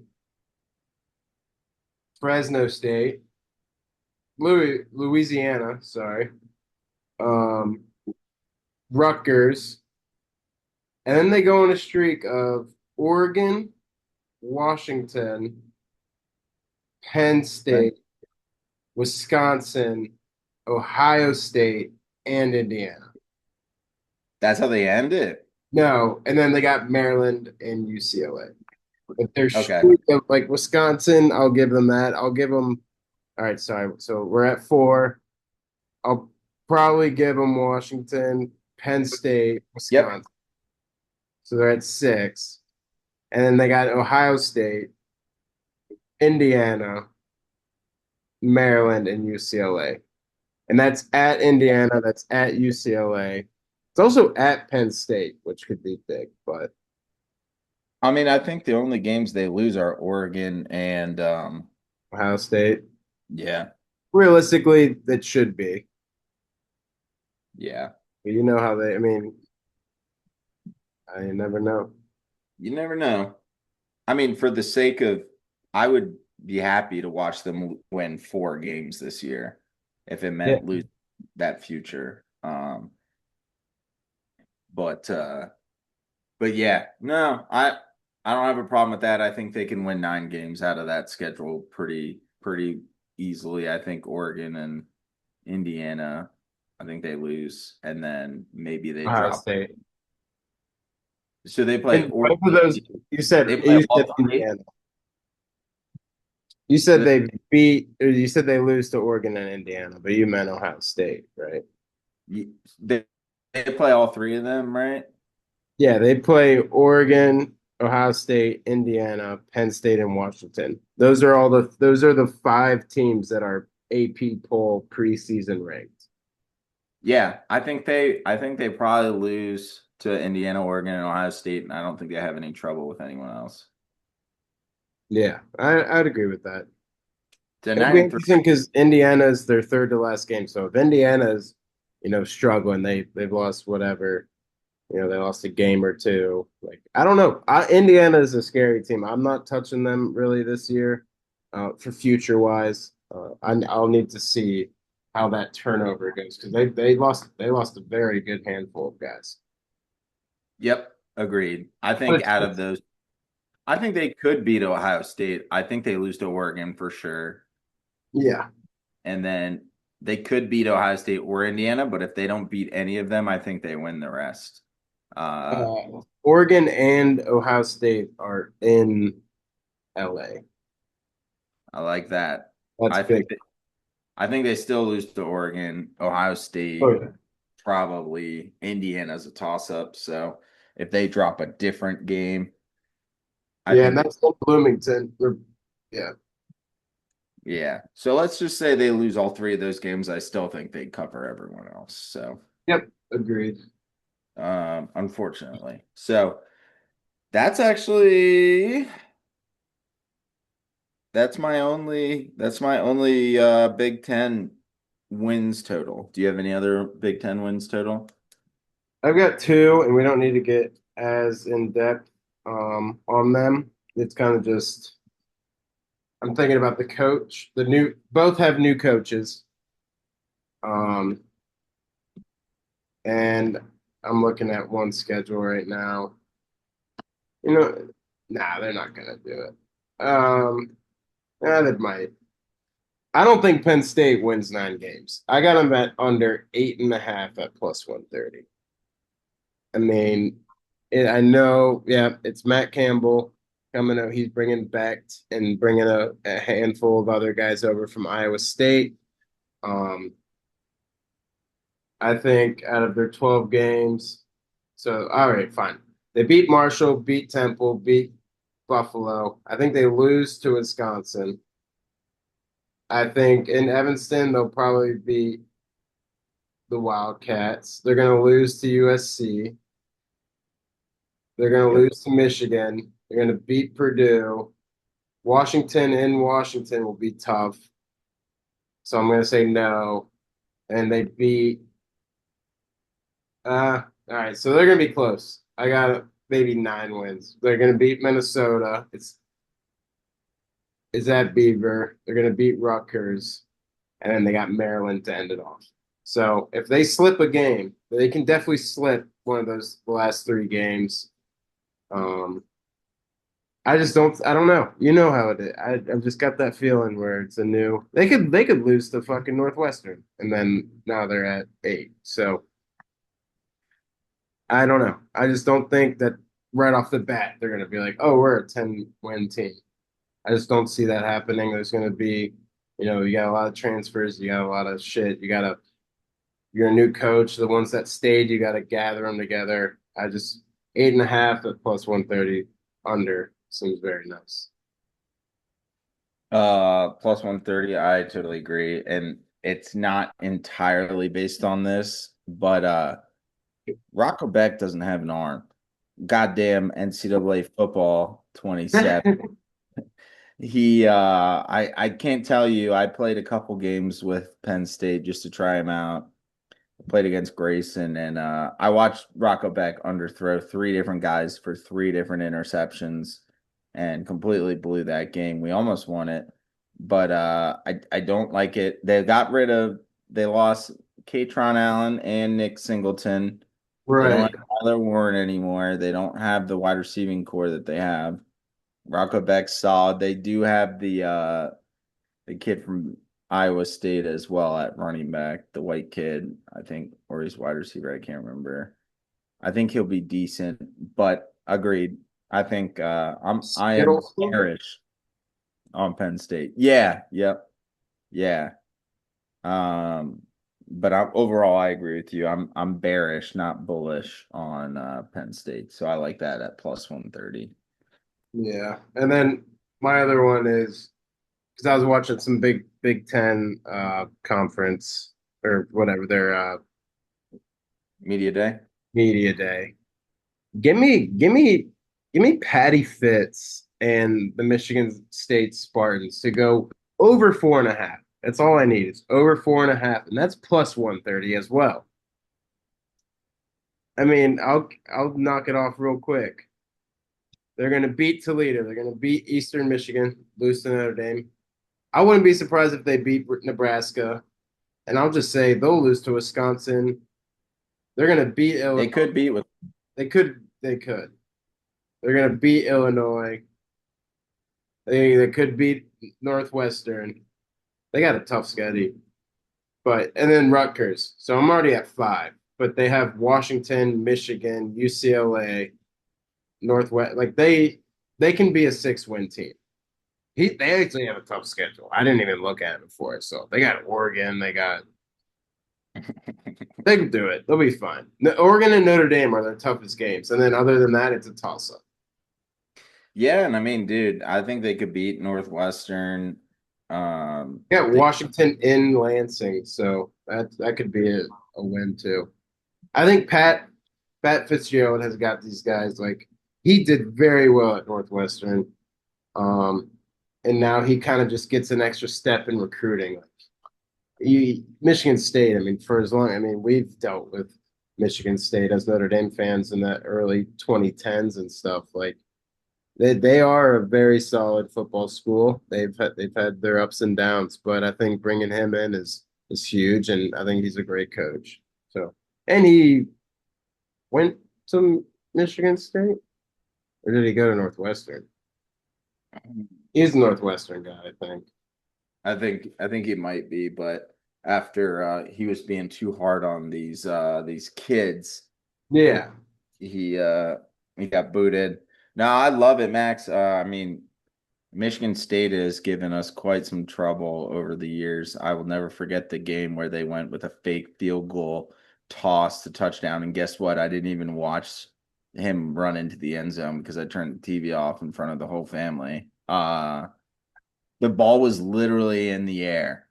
And I was like, yep, that's game. And I just turned the TV off and everyone was like, what the fuck? And I was like, yeah, no, we're not watching this fucking shit.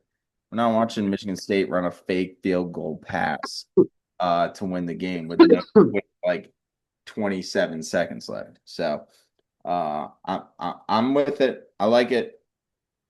It's hard because Ohio State, Indiana, and Oregon all have such high win totals that you just don't know how it's going to shake out. Ohio State has Texas in the non-conference. You've got Oregon and Indiana with tough schedules too. So yeah. it's tough to find some good Big Ten ones, but I like that. From a future championship perspective, is there anything you like to either reach the championship game or win the championship game for the Big Ten? Oregon's gonna win it. Yep. What are those odds? Like 200? 240.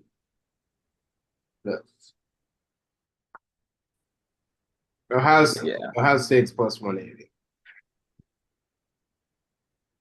I like Oregon. I'll co-sign that with you because uh I already have them in a little I have them in a weird fucking parlay I made the other night after a couple NASCAR betties. Uh You I did had like pretty well. Score.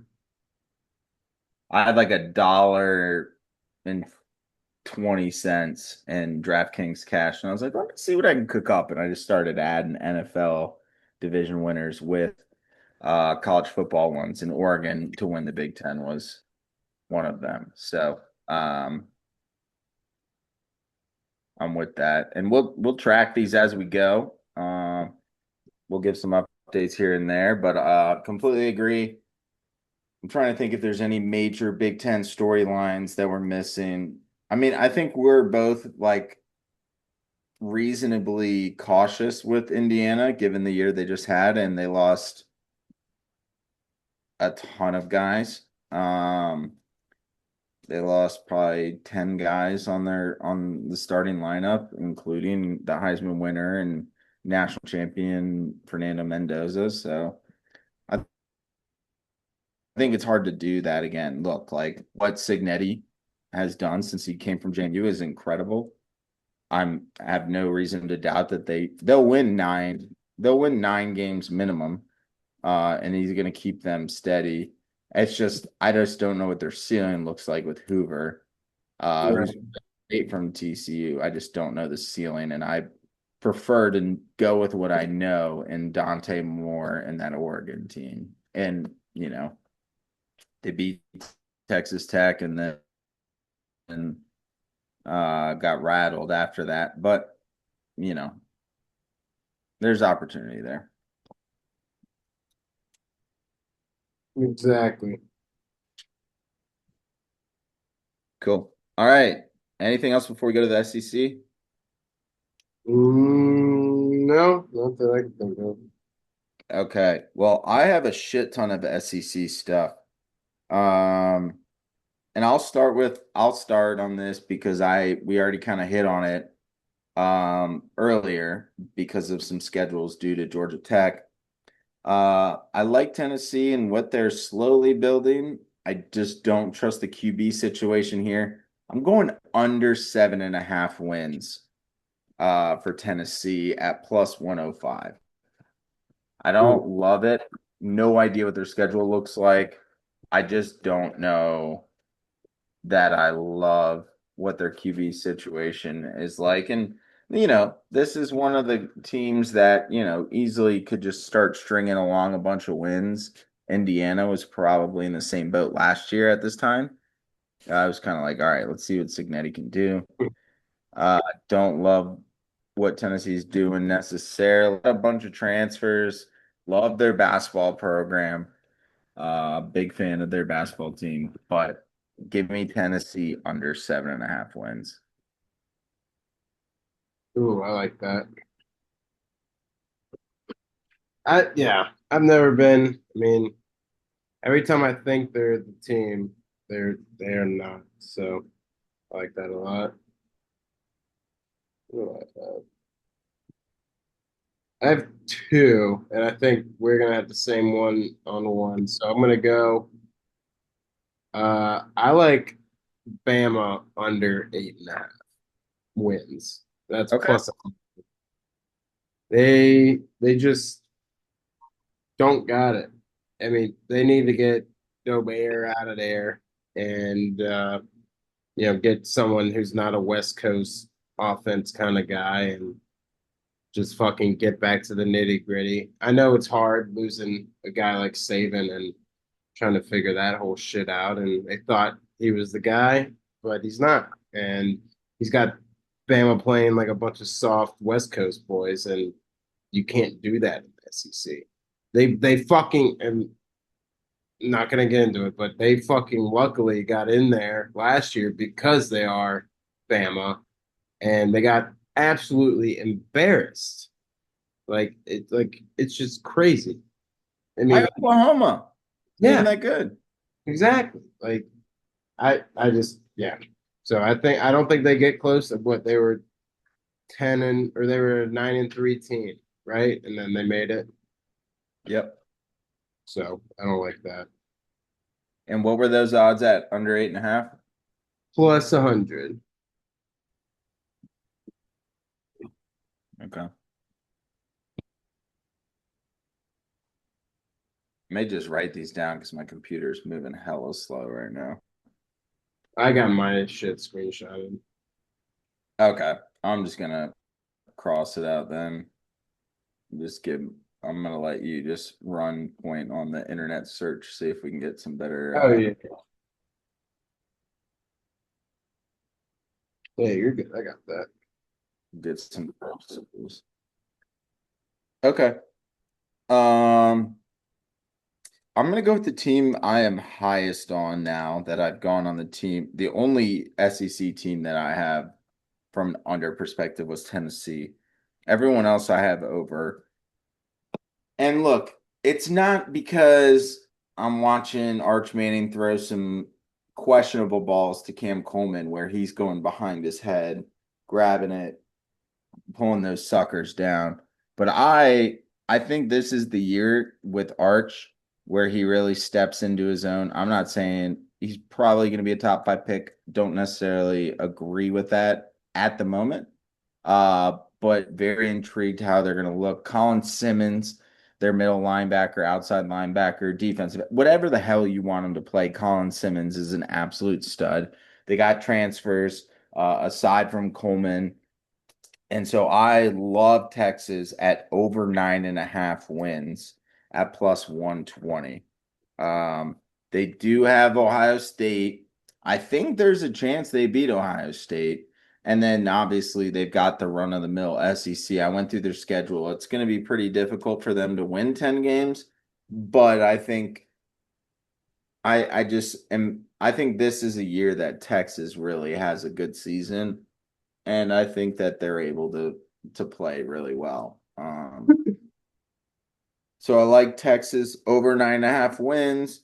And on that same note, I like them to make the SEC championship game at plus 140.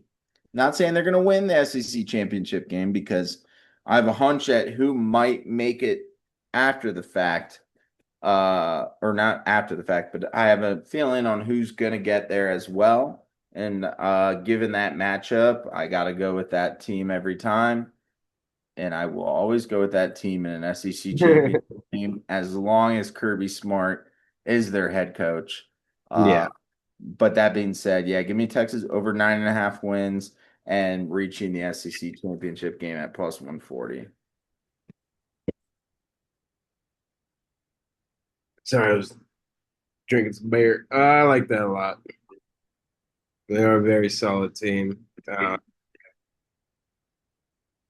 They had some weird games last year, but yeah, no, I think this is the year that they get it together. And Yep. Sarkey can, and Sarkey and Arch will fucking just become brilliant. I like that a lot. Yep. Um, my last one's gonna be, and you've touched on it a good bit just off the pod. Uh, I love Oklahoma over 8.5 wins at plus 150. Yep. You have Mateer. He had he was out for like 3 games last year, a little beat up. You showing me 4th of July. This man is game ready. He's fucking ripped. He's been training his ass off all off season. I like him a lot, and I don't hate them to reach it. They are at plus 425 to reach the championship game. Granted, I mean, we're talking like you said, Georgia and Texas are the top dogs at plus 100 and plus 140. Texas being the 100, or Texas being the 140, Georgia being the 100. But shit can happen. Oklahoma can roll. Their defense is going to be very solid. With fucking the Venables. Venables. I almost said Verbenek. But yeah, I like that a lot. 8. I mean, they need 9 wins. I think they can get 9 wins. I'll look it up real quick just for the sake of Yeah. And while you're doing that, Max, we'll hit on it here in a sec. But the inflection point is week 2 playing Michigan. That's really where you start to be like, ooh, because they got Georgia, they got Texas. I mean, it's SEC, right? It's a tough schedule. Max, I completely agree. You know what? John Mateer looks so goddamn good with his hair and his body and the offseason. I even showed him to my wife, and she said, "God damn." I said, "I know that's what I would look like if I just only worked out and played football." Yeah. I Man, have to worry about we got fucking. the flow, we got the flow going, all Oh that. yeah. But no, dude, that when you got a lady who knows nothing about college football, especially this year, maybe she's more NFL versed, not great, but college football not as well versed. When she's saying that, that's when you know a dude's looking ripped in the offseason. That's when you know he's putting on some pounds. He's gonna be able to take some hits. He's gonna be more durable if he's healthy. Over 8.5. I'll co-sign that one with you because that was one of my picks as well. Uh, I didn't necessarily have him in the championship game, but I was high in that odds, and I think, they beat Texas. If they beat Texas, then who knows what Texas is Yeah, going to do. So, I mean, I think between the Michigan game, I think they lose to Georgia, but I think between the Michigan game and that Texas Red River shootout, yeah, that River those, rivalry. You never know what's gonna happen. yep. And I think Oklahoma is very capable of winning that game. Uh, so So we yeah, got we got UTEP, Michigan that I'll put on the burner for now. I'm gonna give them a win. I would say they win. I don't think Underwood's going to be able to handle that. I don't think Michigan in general is going to be remotely what they've been these past 3 years, 4 years. Sure, we'll give them that. New Mexico, Georgia loss. I'm going to definitely put Texas on the burner. Kentucky, Mississippi State, South Carolina, Florida, Ole Miss. Ole Miss will be tough. A&M and Missouri. So that's five without Ole Miss, Texas, and Georgia. That's nine. and I think they win one of those games. They Yeah. might win two. I think they if they're rolling, if they come in, they're rolling. And November 14th, they play Ole Miss in Norman. If they're feeling good, they have no problem with Ole Miss, Yep. which is a team that we haven't mentioned yet, but they could be a little sneaky. Trinidad coming back is going to be huge. Keep But basic. I don't think Ole Miss is looking like a 8-win team, which I don't even. Yeah. No lane. I think Yeah, that'll be tough.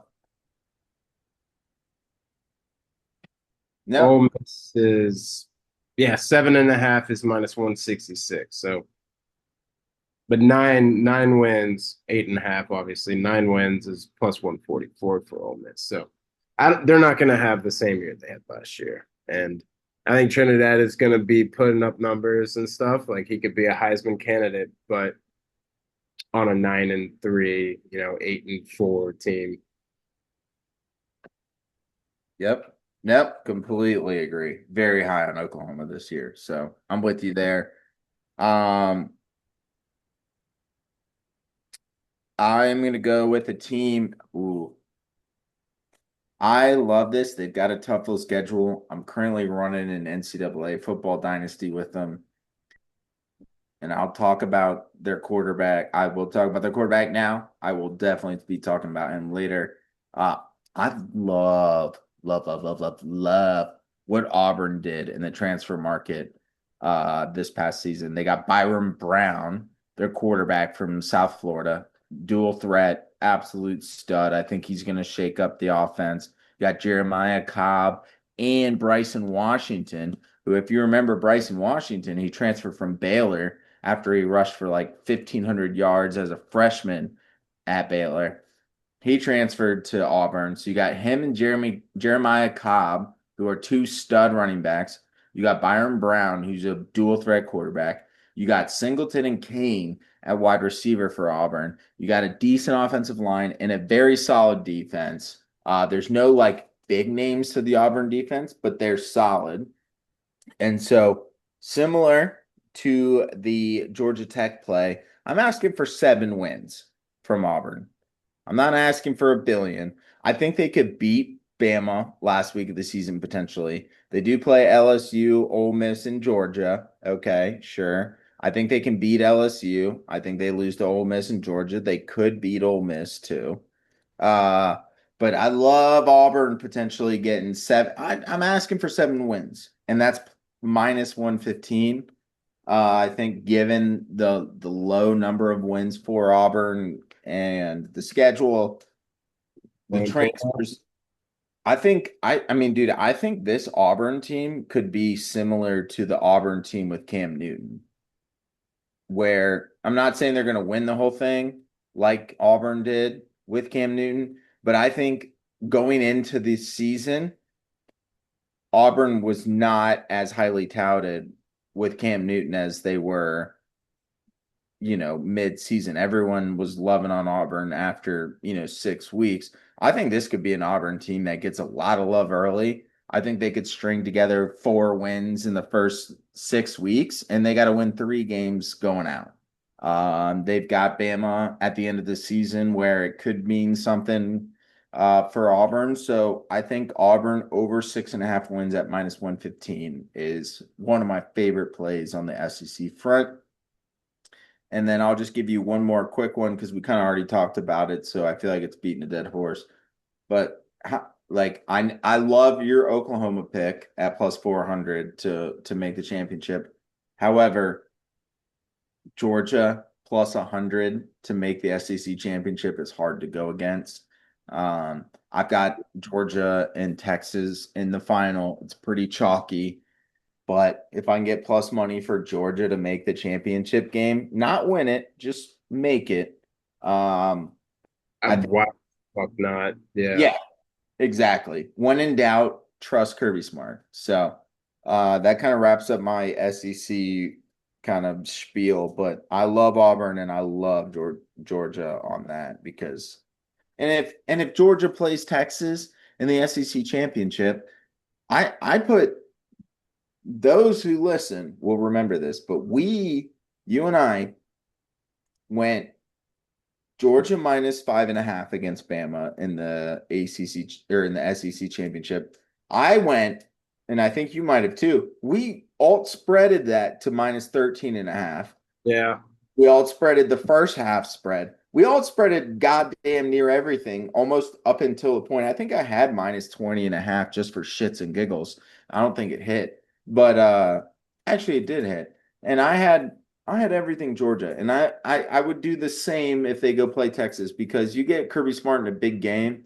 Um, But for Notre Dame. except for Notre Dame. And it's hard to go against. So I love it. Georgia didn't have to Oh, play Notre yeah. Dame last year in the playoff, fortunately for them. But yeah, I love all things Georgia making it to the SEC championship. I don't have a winner just yet. I like Georgia to win it. If I gunned ahead, you're making me pick one. I'll probably pick Georgia. I do like the Texas Oklahoma thing, Texas and Oklahoma rematch for an SEC championship. Who's to say who's going to win that game? I it kind of depends on how that first game goes. But overall, it's hard for me not to go Georgia at +100 to reach the championship game. Whereas Texas Tech was +100 to win it. Similar boat where I think Georgia might be undefeated. They might be close to undefeated. And no reason why they can't make it at +100. Agreed. So that's it for my SEC spiel. You got anything else? No, sir. Nope. That's all I got. Okay. Excuse me. I dig it. I dig it. I dig it. All right. Well, that leaves us to the other conferences. We're obviously going to talk a little Notre Dame, but before we get into that spiel, Max, and I don't want to derail it because it's probably going to be quite some conversation there on Notre Dame. Any other conferences, conference futures, win totals, anything that you like on a non-Notre Dame, non-Big Four conference perspective? I got one, and that's it. So, no, not really. Not a no. What you got? Only one I got is Boise to win the Pac-12, which kind of goes without saying. Pac-12 is a weird little conference, and so some opportunity there. I think Maddox Madsen is a solid quarterback. I don't think the Pac-12 is very competitive necessarily this year. And as they try and quote rebuild it, I still don't really understand the Pac-12 because I thought the Pac-12 was done.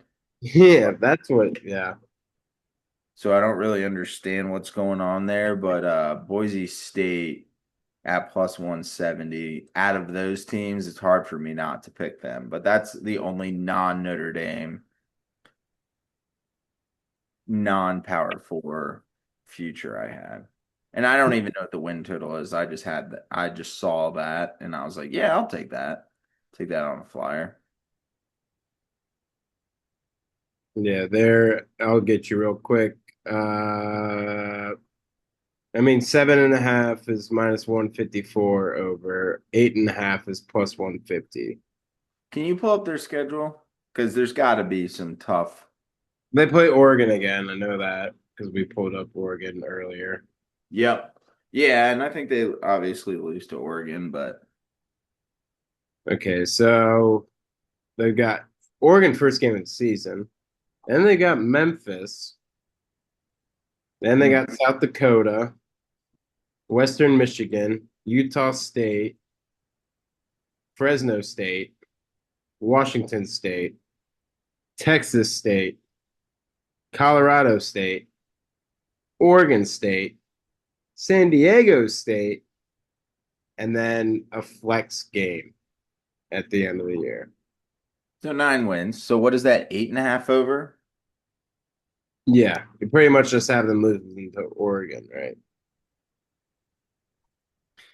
You said someone else. Memphis, Yeah, I'll give them that. I think they still win 8 games. What's the over 8.5 or 9 games? 9 plus 150.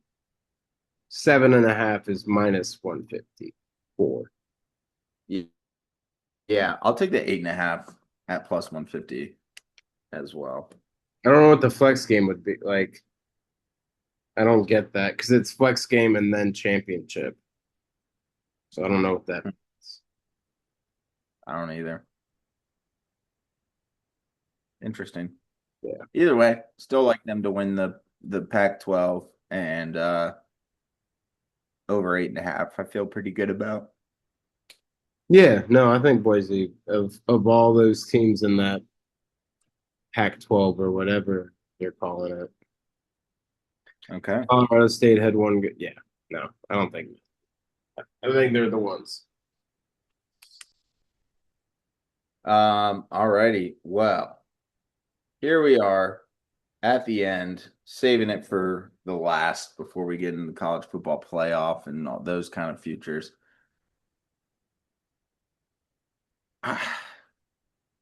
CJ Carr, Jaden Grayhouse, Jordan Faison, Leonard Moore. They've got a couple defensive ends that have transferred. They got a couple Ohio State guys who were sitting behind the likes of Jeremiah Smith, Carnell Tate, and company. I love what Notre Dame's going to do. Miami and BYU are the quote big games here. I don't think they have trouble with either, personally. Uh, plus 160 to go undefeated. I'm all over that. Yeah. Rather do that than yeah, minus 270 for fucking which I don't get. How is over 10.5 minus 270, but under 11.5 is minus 190? It's close enough. I guess. I mean, realistically, yes, but still weird. Yeah, I mean, we have to go undefeated, or else everyone will fucking call us frauds and pieces of shit. I had a beef. Granted, this my friend is a SoCal guy, so it just shits on me for our schedules and shit. But like, I'm not gonna get a death, but like, fuck you guys, dude. We're doing the best we can. I mean, it's two sided. There's pros and cons to being independent. You think we could just be like Ohio State, Oregon, fucking Georgia, like we want to play you, and they're just like, yeah, sure. Like there's so much like there's so much more that goes into how our schedule lays out. Like you think we just want to play? I mean, It just pisses me off. Well, guess who's not on our schedule this year, Max? Not Ohio State and not Clemson. Thank God. Not Southern Cal, not Oh Michigan. yeah. Yeah. Well, SoCal, they'll be back in 28, right?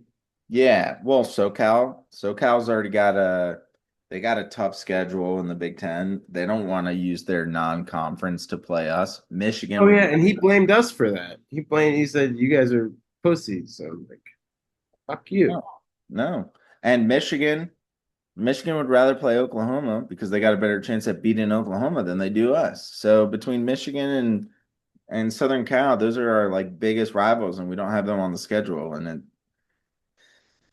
That's I fine. don't know. My thing is sure, shit on our schedule all you want, but when we come, yeah, we lost to A&M and Miami last year. We missed playoffs. A&M was fucking bullshit. We should have had that. Our offense looked like dick skin, but And um, Miami was the and first same game with of the year. yeah, like If Miami was like the fifth game of the year, I don't know that that would have resulted potentially yeah, in. and shit on us for losing to Northern Illinois the year before. But when we come in, we beat Indiana. Yeah, sure, Signetti's first year, whatever. We beat Indiana. We beat Penn State. We beat Georgia. Gave like fuck you for saying that we're like trying to get these. We are a goddamn good ass team every single year. I don't care who the fuck could throw everyone at us. We're gonna fucking ball. Like I don't give a shit. Yeah, Like you can say what you want that we want, but like when it comes prime time in the playoffs, look what we did. I love Marcus Freeman. I think that's the best thing that's ever happened to Notre Dame Yeah. football. I Thank, truly. thank fuck we didn't get Wisconsin's coach. Fucking fickle. Yeah, Thank yeah. Marcus Freeman could not have been a better hire. He's getting recruits left and right. We're getting defense fucking locked in. Now that our defense is very, very solid, which was kind of an issue over some of the years. Like obviously 2012 with Manti Te'o and team when they lost to Bama by a lot in the Natty. Still one of the better defenses in the league. Last year and the year before, one of the best defenses in the league. They're continuing that trend, and now we've got CJ Carr, who I'll be honest with you, I you. think CJ Carr is the best quarterback to play after this season and maybe another season if we can get him for another season. CJ Carr might be one of the best Notre Dame quarterbacks of all time. He might be the best quarterback we've had since Brady Quinn. And that defense with Brady Quinn and Samardzija was god awful. You had Zibikowski, who was fun. They had a good, it wasn't a bad defense, but not these defenses in the early 2010s, early 2000s, nothing like, Our offenses were, yeah, more like pass back then. What, Michael Floyd, Golden Tate, like that, yep. that was probably more Clausen, right? But Yep. Yeah, Samardzija and Darius Stovall were our big wide receivers when Quinn was there. But aside from that, yeah, it's been predominantly offense, and I think the offense will be solid this year. I think they're going to be more efficient than anything. And then you've got Leonard Moore, who's the best corner in college football. He's going to be a top 5 to 10 pick, depending on how the draft shakes out, because there's a lot of QBs that are going to be up there. So he might fall outside the top 5, but he's going to be one of the top 5 players in the draft. You've got guys like I think it's a Corey or Torre, Bubakar Torre, who's a edge rusher for Notre Dame. He's going to be really solid. Corners are good. Offensive line's good. I don't know, man. Notre Dame's building that squad like they're built for the SEC and the Big Ten now, and I think they go undefeated. Yeah, damn right. so I truly do think they do. I think it's more likely they drop a bullshit game than they do BYU or Miami. Just I mean, you want well, I got the schedule pulled up, so I'll just go through it. It's pretty we're gonna have everyone winning, but for the sake of the conversation. Wisconsin, win. Rice, win. Michigan State, win. Purdue, win. UNC, win. Stanford, win. BYU, win. Navy, win. Yeah, yeah. Okay. Miami, win. Because Miami's at home. I think that's big. We don't do well at Hard Rock for some reason, but I think eight. So we're at nine now with Miami. Boston College, win. SMU at home, win. Syracuse away. The Syracuse away game, they're going to win, but it's going to be uglier than we think because they're going to be 11-0 and they know they just got to win this game. I don't think they're going to make that game sexy. I think they're just going to come out with a win. And New York fans, they're a bunch of crazy kids. But either way, 12 wins. Notre Dame's going undefeated, making the playoff, which isn't even worth getting the odds out because it's like minus 600. Yeah, it's both. Yeah. But they are, I don't know if they're going to let me down, but I'll be honest with you, Max. It might be Notre Dame's year. There's a lot of reporters, there's a lot of analysts that, love Notre Dame, a lot of analysts, and they love Notre Dame. And that's the only thing that scares me is how much hype they're getting. They always get hype, but this year specifically scares me a smidge. However, undefeated season plus 160, no questions asked. Love it. Yep. Stamp it. Stamp it. Okay. Well, that wraps up our conferences. Now let's talk college football playoff attendees. And then we've got like rounds. They've got like who's going to make a quarterfinal, who's going to make a semi, who's going to make the final, who's going to win it. So that being said, Max, I've already straddled off BYU to make the playoff. We've already talked about Notre Dame making the playoff. There's some other teams like Miami, things like that. But is there any team that hasn't been talked about or maybe wasn't talked about in a college football playoff sense that you like to make the playoff? Um, Because there's one that you already mentioned. well, there's two for me.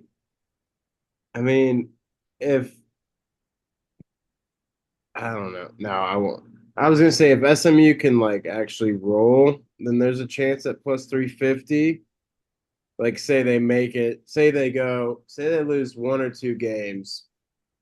Now they'll need to lose one game and then lose to like Miami in the finals or beat Miami in the final. Plus 350 ain't bad. I'm assuming you were talking about Oklahoma at plus 210. That Yep. would be nice. Um, Cousin Jack has LSU going to the playoffs at plus 160. I don't hate that. I think, like you said in the chat, I mean Sam Levitt and old Lane Kiffin. I mean Lane Kiffin brought LSU to or Ole Miss last year and then just left them. But I won't doubt Lane Kiffin. I don't think. I mean, these odds are so fucked. Other than outside that top eight, like Bama at plus 154 is fucking bullshit to me. Like they're not making it.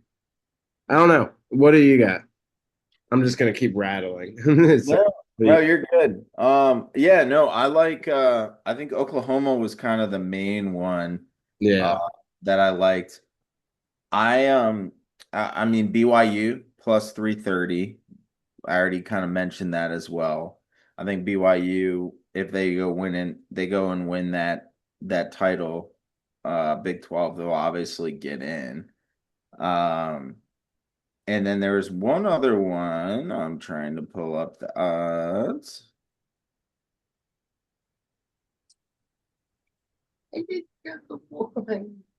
Yeah, plus 540 because if JMU and Tulane are gonna get in, and based on what you kind of said earlier, there's got to be a non-power four conference team that makes it. Who's that going to be, Max? It's going to be Boise Yeah, I was State. gonna say it's yeah. Boise State plus 450. I love that. I think Navy will be good. I don't think they'll end up making it. They're going to lose to Notre Dame, and they got to they got to go 11-1 with a loss to Notre Dame to make the playoff. And if you got 11-1 Boise versus 11-1 Navy, and Boise's lost to Oregon and Notre Dame, or Navy's lost to Notre Dame, maybe both of them get in. But if I had to pick that likelihood, I think Navy could drop another game. Who's to say they couldn't lose to Army, given just the level of stress going into that game. So yeah, I think Boise plus 450 is the only other one. And then you know what? I'll just say it because I hyped them up so much. Plus 900 Auburn. Okay. I don't want to say it's an official pick, but I love the way Auburn looks, and if they can win 10 games, they should be in.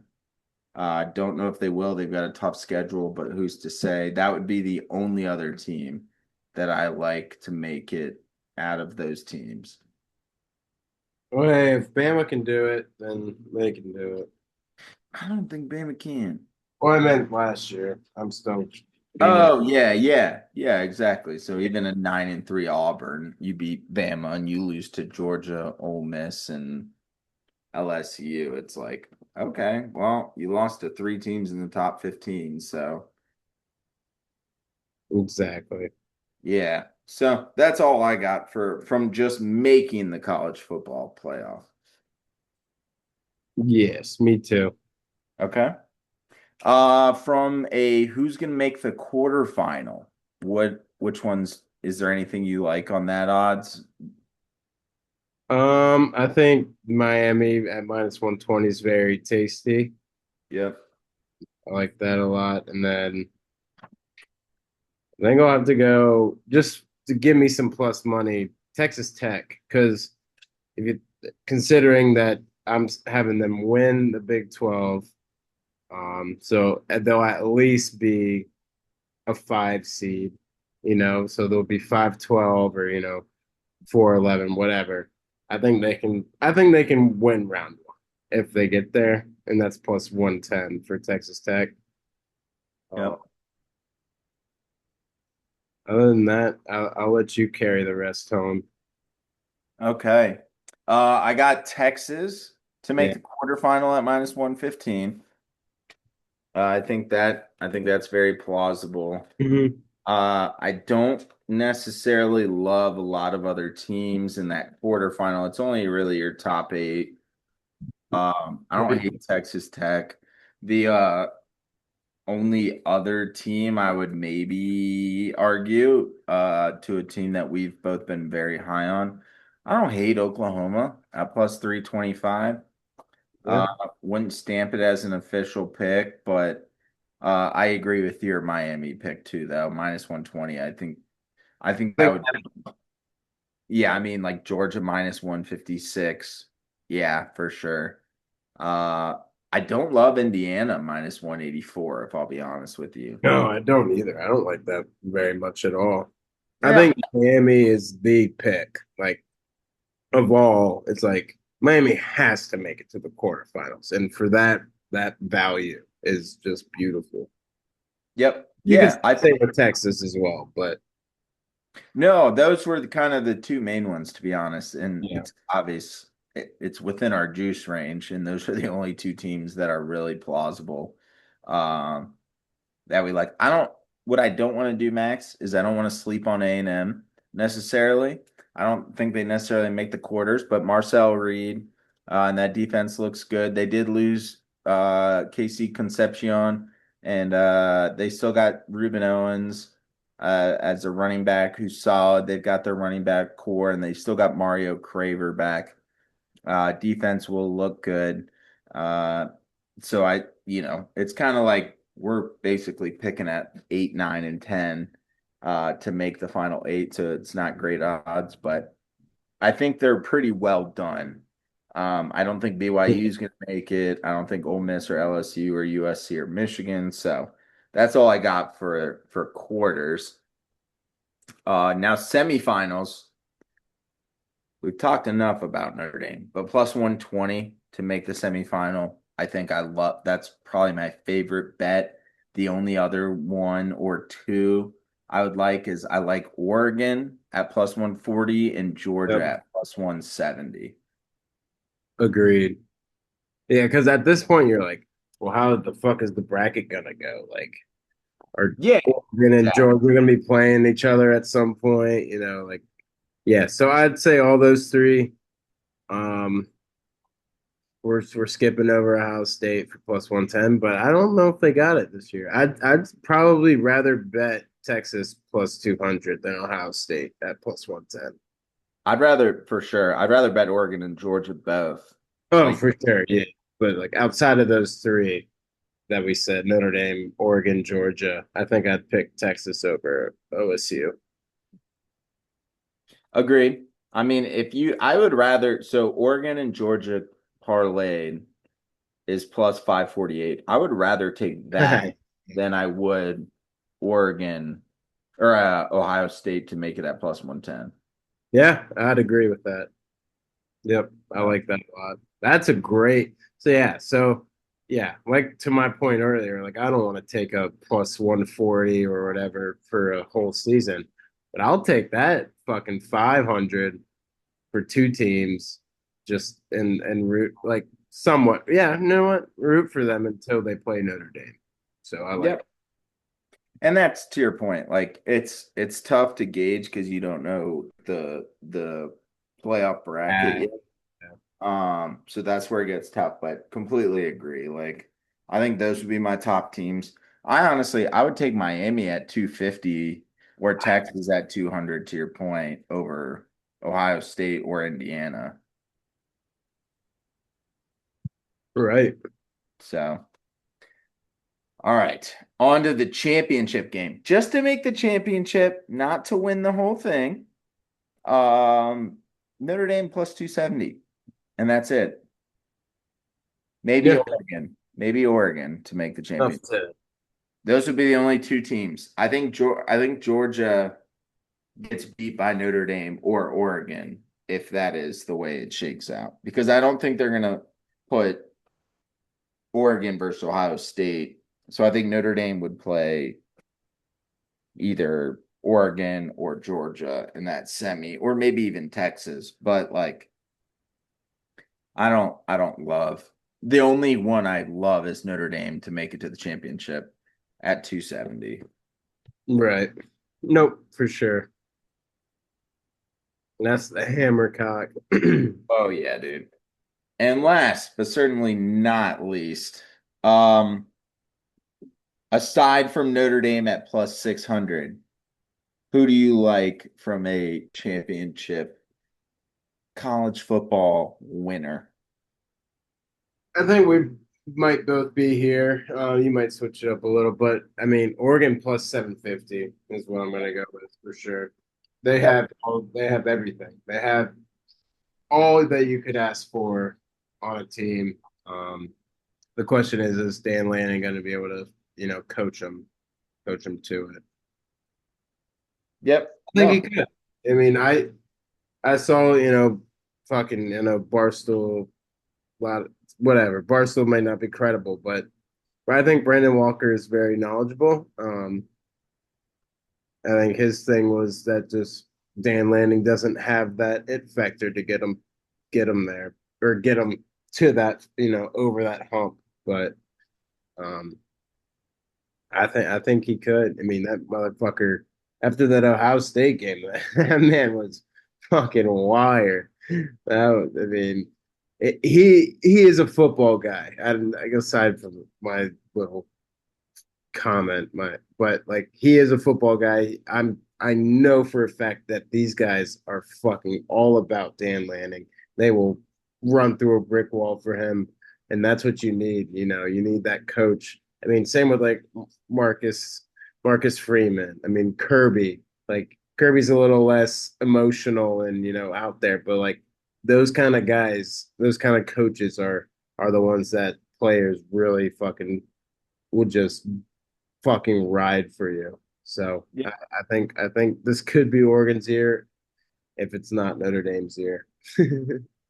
agreed. Agreed. Yeah, I don't.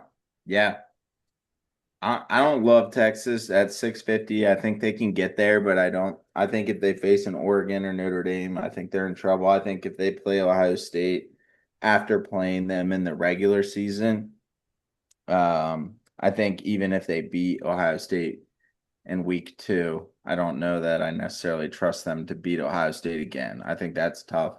So completely agree. Oregon's probably my only other team. I think Georgia will be good. I think Georgia could be the only other one outside of Oregon and Notre Dame, but that's kind of where I sit with that. Agreed. All right. Anything else you want to hit on college football? Because we've been talking for quite some time. No, man, I think that's all I got. Yep, same. Love it. Well, that was our college football preview. We gave you a little golf in the first 30 minutes and gave you about an hour and a half of college football previews, futures, win totals, the whole shebang. So until next week when we do week 0, which is only going to be a few games and it'll be only a few games. Be hard to gauge that. We'll probably make some picks. I don't know that we'll count those just because of we'll probably count them, but we'll just give a bunch of honorable mentions if there's nothing that we like love. Yeah. Um, So, other than that, I think we're good to go. Thanks everyone for listening, and we'll be back next week with Tour Championship for golf and NFL futures. oh yeah. Football, baby. We're back. We're back. We're better than ever. Let's go. 26 to 27 NFL and college football season underway in the next couple weeks. Yes, sir. Thanks, guys.